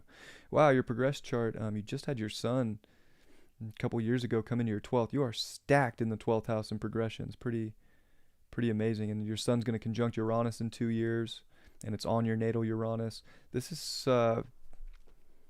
wow. I mean, talk about spiritual acceleration and using that gift. And I think it's also because it's in opposition to your Chiron, and you've been dealing with that. It's really learning how to balance, how to express yourself in what you know and spiritually, and letting that out there. It's also going to be with your Jupiter in 3 years, and you have Uranus on your Jupiter, and that's your chart ruler. So wow, yeah, it's, hey, welcome to the crazy acceleration that you kind of have to be. You're in a somewhat of a surrender moment, but you're also in such a spiritually attuned moment that whatever you have to let go of, maybe that's a big responsibility in the physical world that you're learning how to take responsibility for as well. And yeah, Mercury's right on your ascendant in progression, so this is helping you see both sides. Very high priestess, when you get Mercury. Very magician too, like in Tarot. Like you can see everything. It's extremely hermetic, so that's very powerful. And Mercury's going to be in your first house here very, very soon, and that's going to also give you a very strong identification of what your mind needs. And Pluto's kind of rewriting that too. So like there's mental upgrades going on right now. They can feel extremely penetrating or dark at times, maybe, or they're just you're going with it, and you're like, yeah, these upgrades are taking place, and it's all about how you act and handle situations that do change everything. We always have a choice in life, and sometimes it's like making the mental decision as well as the gut decision as well. And your progressed moon is in your 10th house now, in Libra. So I like to see the progressed moon in Cardinal, because it's definitely like go time spiritually, and especially in the 10th house. Definitely feels like maybe a very destined time of big decisions. And it's going to meet with your progressed Venus. It's going to meet with your Mercury. You have Venus on your Mercury right now. So much about relationships. So much about decisions, about other people, and finding the balance, and finding what brings you to your center. So I think that anything that comes up in life, this is about really tapping in and making anything that's taking you out of center kind of transmute. How to transmute things that are taking you out of that centered place. Yeah. Chiron's in your 5th house now, because it went retrograde. It's now in Taurus, so that's another thing that I think is important, because that's pretty rare to have Chiron come back into your 5th like that. Really, valuing your self-expression and the direction that you're going, and using that moon too of yours to really feel into what's going to bring the goodness, and to not settle for less. If it's not the best of the best with a moon exalted in the 5th house, it's not bringing balance into your life. And I think your sun Pluto, where you have to definitely transmute what's taking you out of balance, so that you can identify with the intense goodness and beauty that you actually want. So it's that. And you had your Pluto progress into Scorpio, and that's rare too. Not many people get a Pluto sign progression in their life. So yeah, welcome to a you're basically a millennial now. Transformation is everything. So transforming so many aspects of how you put yourself out to the world, and your legacy, and maybe the mission is changing too. Big times. Saturn square your progressed Saturn square your Saturn. Capricorn's intercepted in your 1st house, so this is karmically a huge time for you to make decisions, to go in the direction that is emotionally and physically responsible with all the facts and the truth that have presented themselves. And the more you can identify with your ego right now, I feel like right now is a time of like really identifying with ego, because having Neptune conjunct your ascendant can be it can be difficult to identify with self. So, and Mercury's right there, going to conjunct that. This is where I would say the right brain, the left brain, everything's trying to come to a center moment right now. So karmically, you can hit this moment in time with both feet on the ground, running for whatever you need to be responsible for, to find beauty and balance.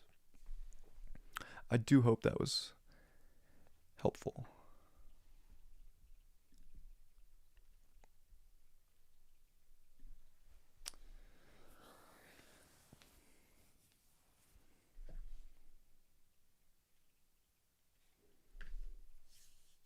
You're welcome. Thanks for hopping in. If anybody else would like a reading, I'll do a few more. If not, I'll probably hop off and do some other work. I didn't have any client booked bookings today, so it's a great day to hop on here. Oh, I'm so glad that resonated. What a power! This is what's crazy is I've been reading a lot of charts for people lately, and I mean I know the collective is going through a lot, but when I look at people's charts right now, it's like unbelievable the transformation that so many people are going through right now, and it's so beautiful because we're all going through this expedited evolution, and we're all being hit in such unique but such similar ways. It kind of blows my mind. So just kind of how we're all connected in some ways, but everything's unique to us at the same time. But yeah, it's been cool to see, to say the least. I'm glad you found me too. I'm glad I have the opportunity to do this. It's kind of a cool thing. I don't see anybody else doing like live donation readings, so kind of like a cool little niche that I figured I would jump into.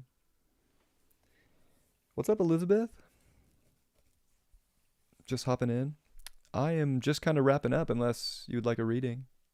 I will stick around for that if you're interested.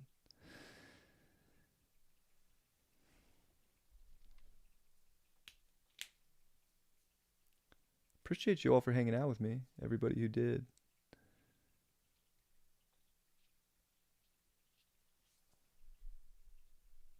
Hopefully the stream's been going well. Oh yeah, only dropped 0.8% of frames. We're doing good.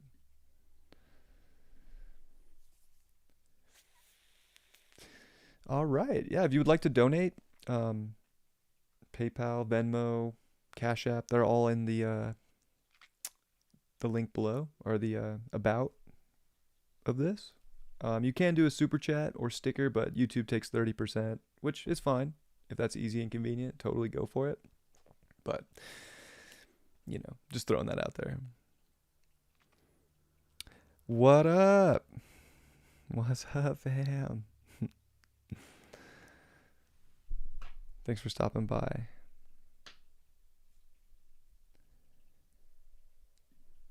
Jolene.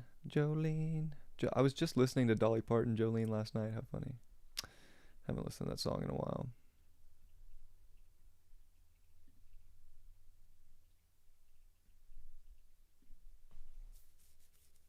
Back on the island, you made it. Yeah, PayPal's great, Elizabeth. Oh, you don't see my PayPal down there? Oh, there's a PayPal link. PayPal.me/fixedairmoon.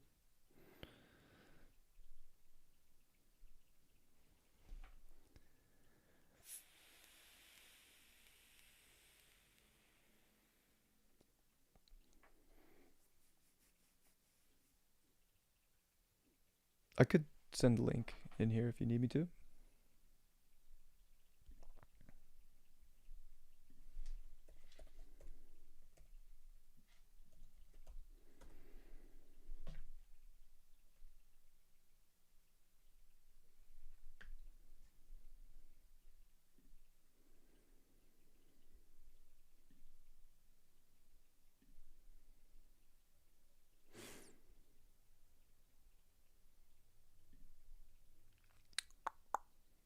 You found it?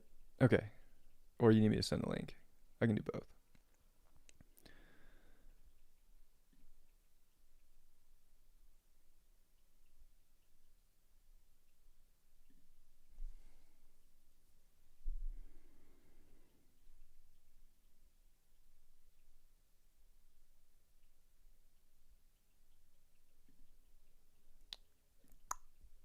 had to open up PayPal and get that.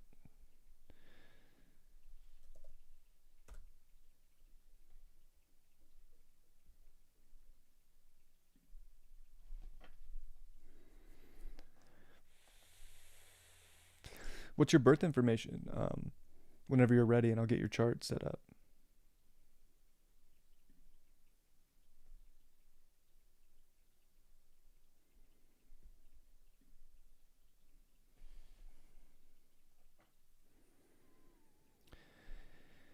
Whatever you feel like is fair. It's about a 15-minute reading, 20-minute reading about. I go into your transits and progressions, and whatever I see, I kind of throw out for you, and a little bit of natal stuff, Pluto, nodes, whatever I see that catches my eye that I'm called to. So nothing, not really a specific order or format for it, but definitely try to give you something of value in these times. I would say most people tip, I don't know, the average is probably 15 to 20 bucks, but some people tip 5, and you know what? I give the same reading for a $5 tip. So whatever you feel is right for you. There's no price to it. It's a donation. So yeah.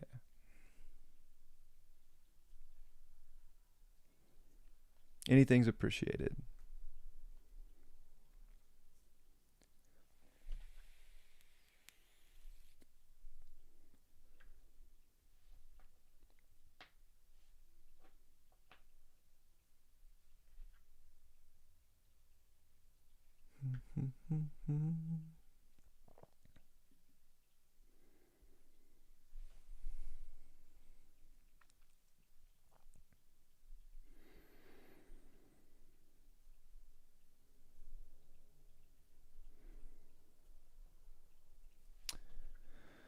Oh, I hope everybody is doing well today. Feels good. Feels a little heavy. I'll be honest. That Capricorn moon, that first quarter square is like kind of a kick, especially with the square to Mars. A little wah. So it got me doing this today. So it's kind of like taking that. Yeah. Maybe we're all feeling like we got some work to do, some area of our life, and today's kind of like, yeah, if I want the beauty and the goodness, gotta do something to get it.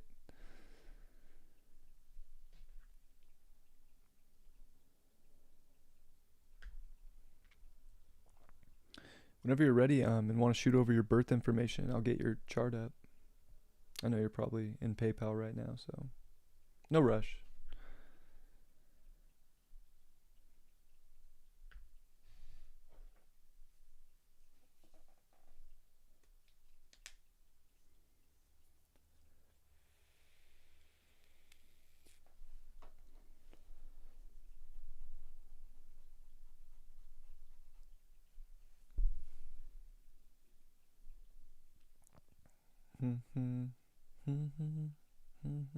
Now Jolene's stuck in my head. Back on the island. I'm so glad you got to get back home, Jolene, if you're still in here. That's great.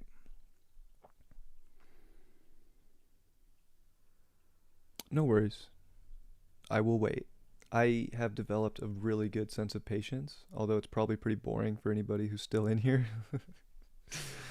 I'm kind of running out of things to say for the day, surprisingly enough, but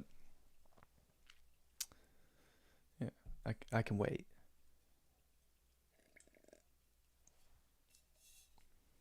I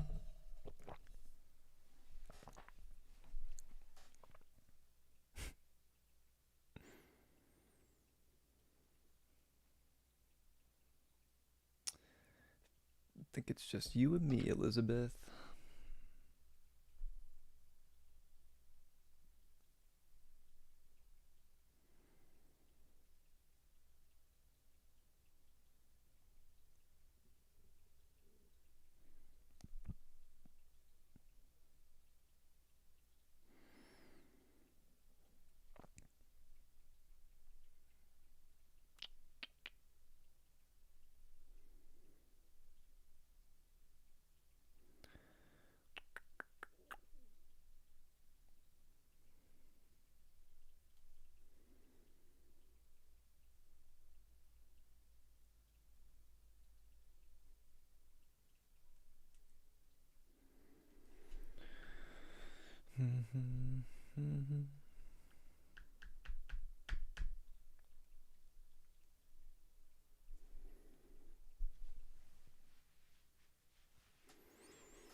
Rocking the Aquarius moon sweater today.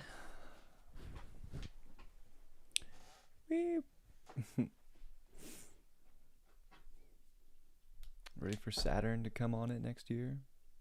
It's gonna be an intense spring for me. It's gonna be intense. We'll see.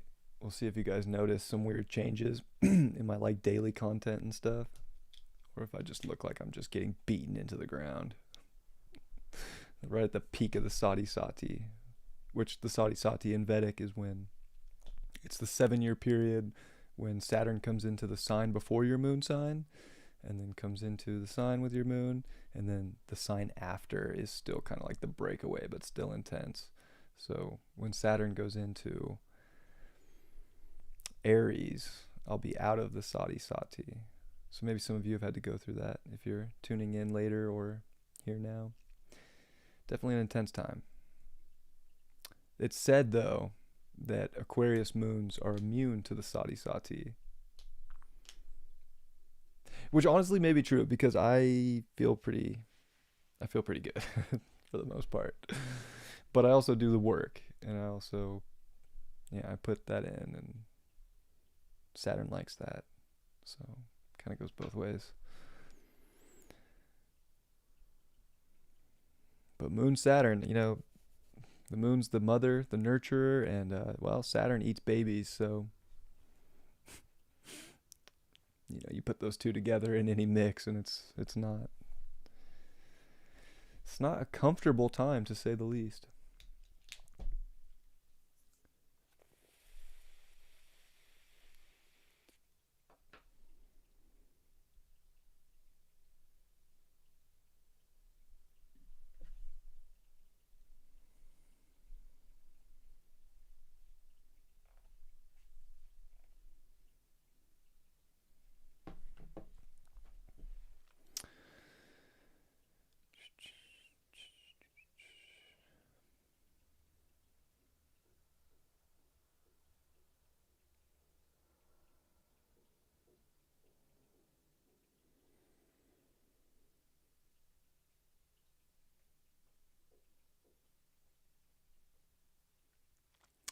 Any luck?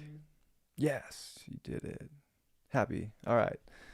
Thank you so much for that donation. That was very kind of you. Whenever you're ready to type in your birth info, we'll do it. We'll make it happen.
St. Paul, Ramsey County, hopefully.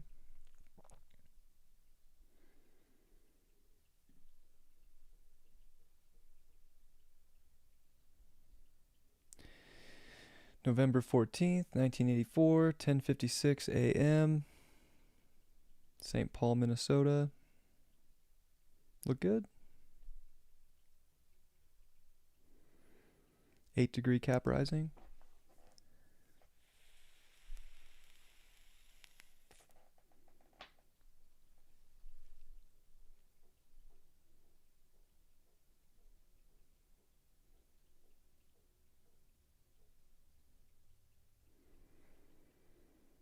Hopefully that all looks correct, and then I'll jump in when I get that confirmation from you.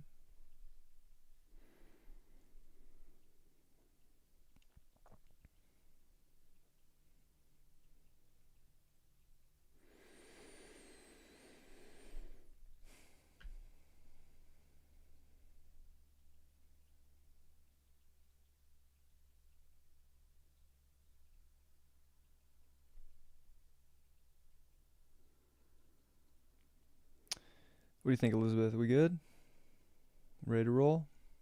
Looks looks right with your rising. Could be they use a different house system, so it might look a little different there. All right. Okay. So, Pluto in the ninth house. This is kind of like a person usually that's working through evolution of higher wisdom, universal law, truth, but it can be very, it can feel like it has it all kind of figured out or has the great truth or has all the ideas. And you know what? A lot of times these people do. They have an innate sense to know, but they can be very stuck or stubborn in that belief.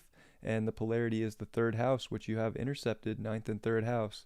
So this is definitely, around really learning to express yourself and to express yourself intensely.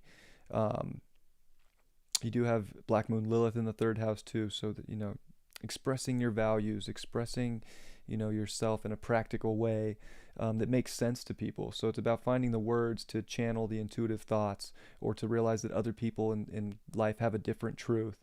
So it's learning how to really hold the line and go into your beliefs and the philosophy of life that you're here to kind of uncover, even with a Pluto in Scorpio, and get to the bottom of all these big truths and this one law of universal wisdom that can come through the ninth house and even a Sagittarius archetype.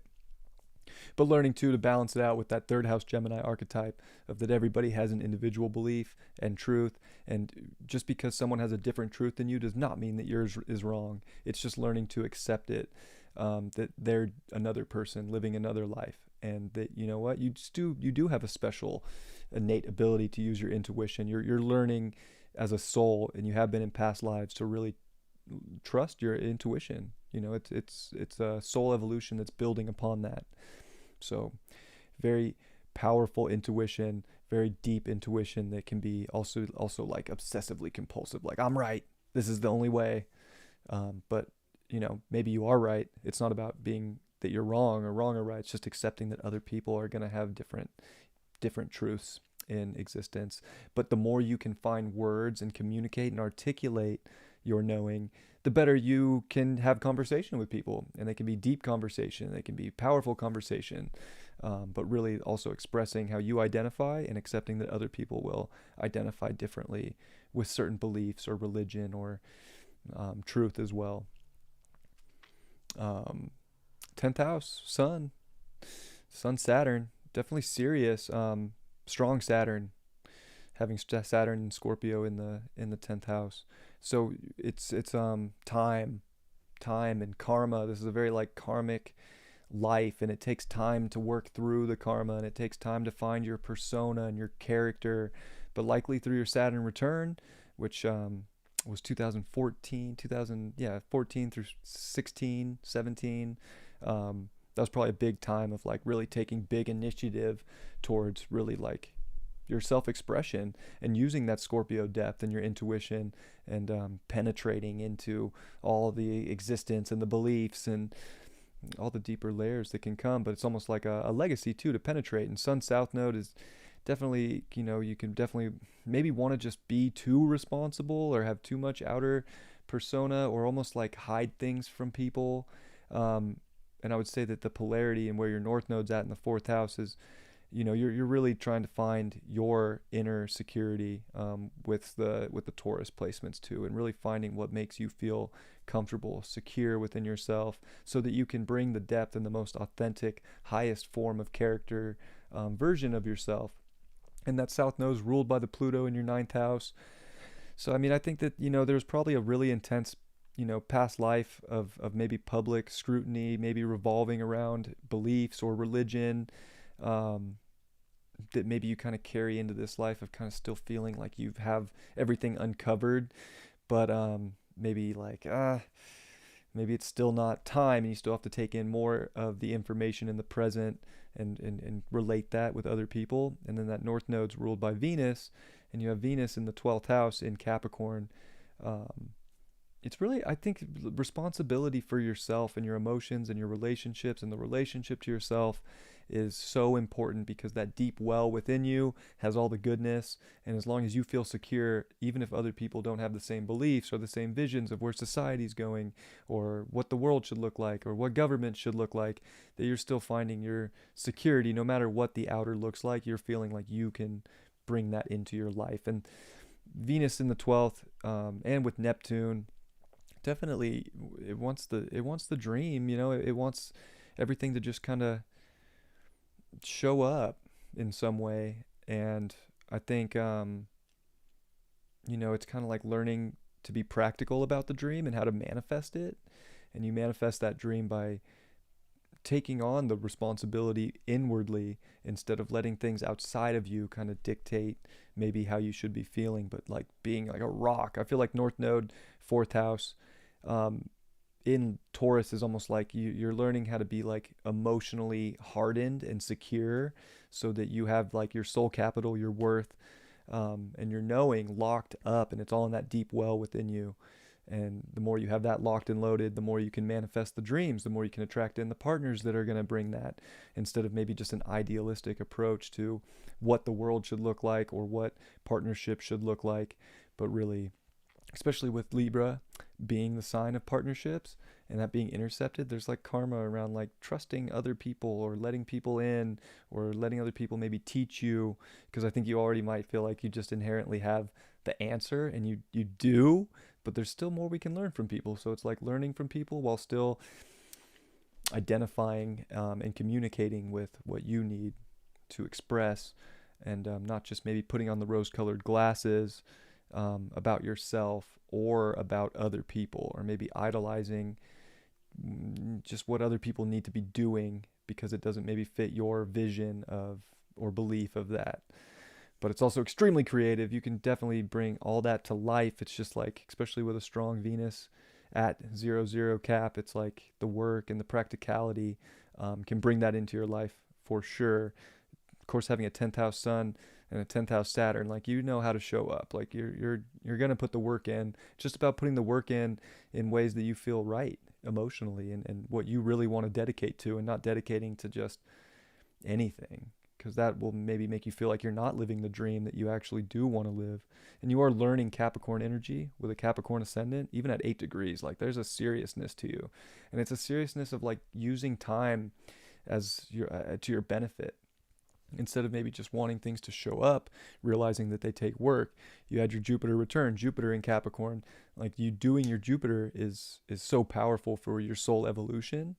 Especially having Jupiter on the ascendant, there's good luck in the responsible aspects that you take on, as long as you're finding the depth, being able to balance things out, communicate, all that wisdom, but also being serious about what you know, because you're kind of there's a teacher aspect to you too, and maybe like a psychiatrist level of like teaching, of like really penetrating in to people and getting to the bottom of things. But that gift is so important for you to find within yourself first, and then bring that out, and find that sort of like structure within yourself to bring it to the people. And of course, Chiron's in Gemini, so again, communication and going back and forth and kind of debate with other people, and really putting your truth out there is highly important. It's one of your great gifts. And in the 5th house, it's about love, expressing from a place of deep, passionate love with all your Scorpio, and making communication fun. So having fun about, it should be fun to get into a deep conversation that could, really light up your sun. It could really light up your Pluto and your Saturn, and like get you into some really good debate about what is the way forward, what is the things that you want to build and work towards, and what do you really want to take on and what do you not. Your expression and your voice can be a great gift for that. It is in opposition to your Mercury. You have Mercury, Uranus, genius. absolutely genius placement. Mercury Uranus in the 11th house.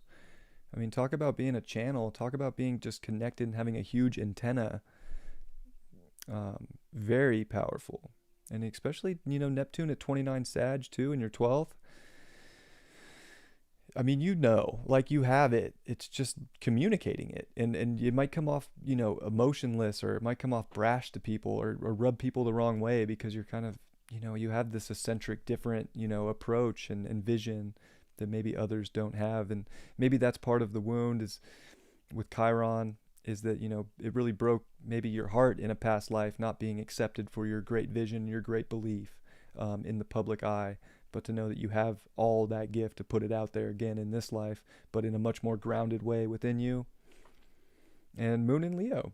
So that Leo moon definitely gives you the exuberance and the passion and the fun to really do what lights you up and to really express yourself. And you express yourself well through other people. I would say a Leo moon in the 7th is a great, such a giver, probably learning to balance out how much you give to other people and then where to draw boundaries and make sure that you're receiving as much love as maybe you're putting out, especially with a Venus in the 12th. That is a fairy tale love story. And with Neptune, really, really making sure that it is the fairy tale and that it's equal parts give and take with people that you're relating with or friends with or especially romantic with.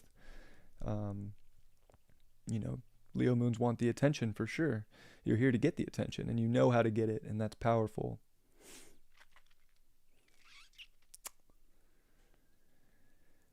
What else? So you are gonna, you had Pluto and Jupiter square your Saturn. I'm sorry, Saturn and Jupiter square your Pluto. I got those backwards. From your first house when they conjuncted in Aquarius at 00 on the solstice, December 21st of last year. So definitely like started off this year with a bang, and Pluto rules your 10th house and your 11th house. I mean, that was a big moment of like, what am I really going towards? What's the direction? Especially going through your Saturn square this upcoming year. As Saturn's now direct, it's going to square your Saturn and your Sun. It's going to go to 24 degrees in retrograde. So, yeah, what a time for decisions. And Saturn's going to come into your second. You have Jupiter in your second. So right now it's such a powerful time for manifesting, but it comes through these big decisions. It comes through taking this next level of responsibility for yourself. And that's what's going to help you manifest and really acquire the abundance you're looking for. And then Saturn kind of comes in, and Saturn in the second it's not as fun. So kind of like take initiative for whatever's showing up right now that's going to help you bring in what you're looking for and acquire things, whether it's money or whatever it is, or even if it's just self-love and self-acceptance and really building that strong relationship to yourself. Because Saturn in the second can definitely have us look at ourselves a little funny in the second, or have us think that we can't get enough, or really put in a lot of work to get what we want. So I think you want to make good use of this now, and it's about really identifying with the direction you're going and taking on whatever the load is. I mean, your life is about responsibility, being a 10th house sun. It's like you got to make big decisions all the time that are going to benefit you long term, and now is a big moment for that. And Jupiter did station trine your Pluto. So I think there's, I like Jupiter in your chart. It's going to be in your second house for a long time. You're going to want to use this fuel, and it's going to make really good aspects to. You're also having Neptune trine over to your Saturn and Sun, and then Jupiter's going to come trine that energy too. So, I think that a lot of it's a spiritual transformation with the Sun ruling your 8th house. Like there is this like really figuring out maybe what that divine mission was right now. Like it might be coming more clear than ever before. And it's kind of like you got to trust that. You got to know that it's going in that direction as you're in a place, where you're coming up on your nodal return. That's going to start off next year. So it's such a big time of really the security within yourself to know that you can manifest and create, and how to take authority for those things and take on the responsibility for what that is, and not just get lost in the outer world or get lost in maybe public opinion, but to really trust inner opinion, because that's going to help you shine in the outer, in whatever that manner may be. And Jupiter's going to square your your Neptune Uranus conjunction, and that's definitely going to be tricky mentally, because it's going to kind of blow up your antenna, and you could be getting a lot of information, and you have to kind of decipher that information. Uranus does rule your second house, so I mean, it's kind of almost like wherever this genius insight's coming from, it needs to be acted upon, and that's going to help you manifest, and build a better relationship to yourself to do just that. And then Saturn's still kind of in opposition to your moon. That was more in the beginning stages, and of course you are a Pluto moon square, so everything's intense. You have a very magnetic nature to you in general, and it could be magnetic on both ends. Like there could be repulsion, and also like obsessive, like attraction. So it's attraction, repulsion. um, it's just a naturally magnetic person, and you know how to get into things. So make sure that you're trusting that intuition and getting into things that make the most intuitive sense and logical sense. And you got to understand too, if you're feeling like there's just so much hitting you mentally, like it's kind of trying to help you bring some control to it. And Saturn's going to come in 2023 and 2024 and make those big squares. And at that time too, you're going to be in your Uranus, not quite in your Uranus opposition, but that's a lot. And Uranus is opposing. It'll be opposing your sun at that time. So very Uranian. There's something trying to take you really far, really high right now, but it's really about building, I think, that relationship to self and a lot of the North Node activation. And that's how you're going to create. And it comes through big decisions and trusting your gut. That's where the goodness is at. It's not going to be so much in the world and like the work. It's more on the inner work, and then channeling that inner work outward. That's going to be the most beneficial. And not thinking you're crazy. I feel like Jupiter square, Uranus, Mercury conjunction, you could definitely, get into a strange place mentally. And you just have to accept whatever's showing up is not because you're crazy. It's actually trying to accelerate your mind to the highest potential it could possibly be at, both spiritually and with the wisdom too, with Jupiter. But it's a lot. Jupiter amplifies things, and so this is like mind amplifying, and also kind of hitting you in a car alarm going off out there. It's almost like the alarm sounding, Don't think you're crazy, because your Mercury also rules your sixth house, and that deals with your mind too. But it also deals with reality and the analytics and the facts of the physical aspects of your reality right now. So whatever's showing up, gotta trust the facts, intuitively and analytically, to make changes that are trying to take you to the next step. So it can feel like you have to experiment with some things to get things in order. And if things are out of order, don't think that they can't be put back in order, if that makes sense.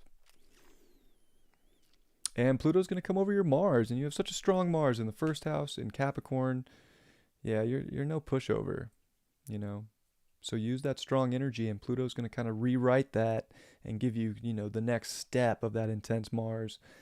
And Mars is intercepted, ruling Aries in your third. So this is, again, dealing with your mind and how you make decisions based on how you're thinking, how you're channeling, how you're acquiring information. And it's big stuff about what's right in front of you. And the power that you'll have if you're able to not think you're losing it, but to use that energy constructively, will be so powerful for you. So congratulations. Yeah, Pluto's going to be done with your planets, going over them. And then you are going to have your Pluto square in 2024. And that'll be big for like this big transformation and all the stuff and all the work that you've done. You're going to see what the next chapter is. So this is like the stepping stone to probably one of the biggest times of your life, about what the mission was and how to get into the depth of it.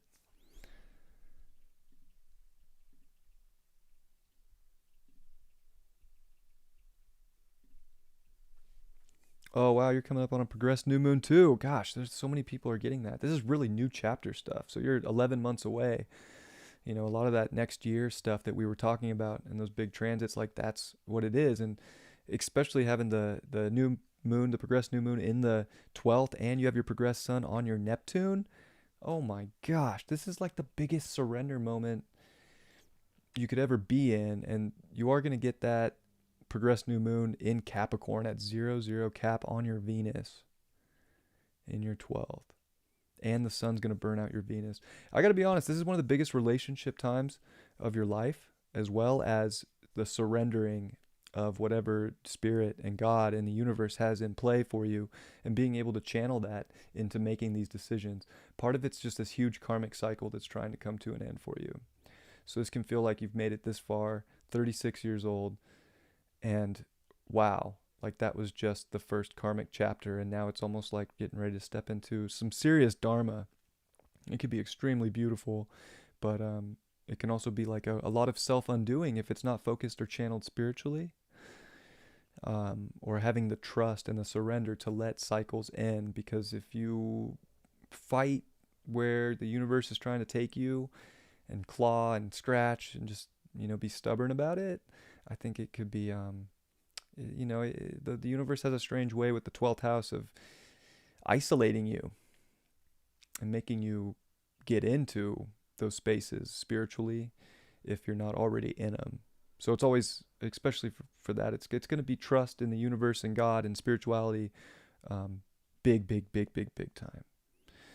But with Neptune ruling your third, again, this is more third house stuff, and being able to express that very powerful intuitive knowing. And the moon will be there with Venus. Wow. Venus rules your fourth and your fifth.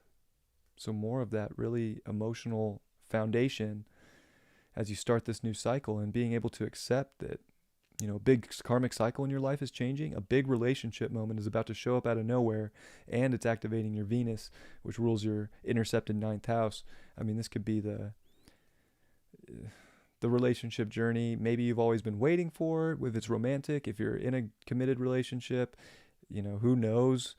It could be, a strengthening of that. It could be a lot of things. But it's that progressed sun burning out your Venus is no joke, and that's going to happen a year from now with the moon and a progressed new moon right there. Oh my goodness. Big responsibilities for manifestation and relationships. You're going to have a life-changing person show up in your life. I'll tell you that right now. That's what always happens. For me, when I had my progressed sun burn out my Venus, my son was born. And that was my life-changing relationship. I know other people that have had, it can look nasty at first, or it can look like, something ending, but it always brings in the right relationship. So, something to keep in mind. Very interesting stuff for you. Hopefully you found that helpful and it resonated.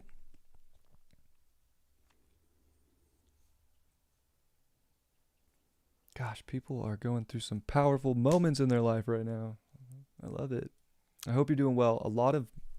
It's a lot of mental for you, Elizabeth. A lot of really finding the foundation within yourself, both in your gut and in your intuition, and feeling secure in your body, and then also like the mind. It's like mind, body, soul is expedited growth right now.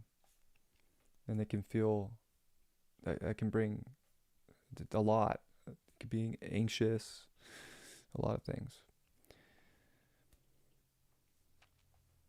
Awesome. Glad that you enjoyed it. All right. I appreciate everybody who wanted a reading. I appreciate everybody who just hung out. I love you guys very much. I'm gonna eat some lunch and get some other work done. And I'll hop on again this week and do these for anybody. Great first reading. Great reading first time. Awesome. Love to hear it. I'm happy to do this for people. Thank you so much for the donations. I'll see you all very soon. I hope you have a great week. What a special time to be alive. It really is. It might not look like it. It's intense, and the intensity is not going to go down, but it's special. And if you can see that, I think that you'll do very well in these times, because you're not in the fear. And there's going to be a lot of fear in that South Node in Scorpio next year. All right. Sending you all my love and best. Have a beautiful, beautiful day. I'll catch you next time. Peace. Peace, peace, peace, peace, peace, peace. Oh, peace.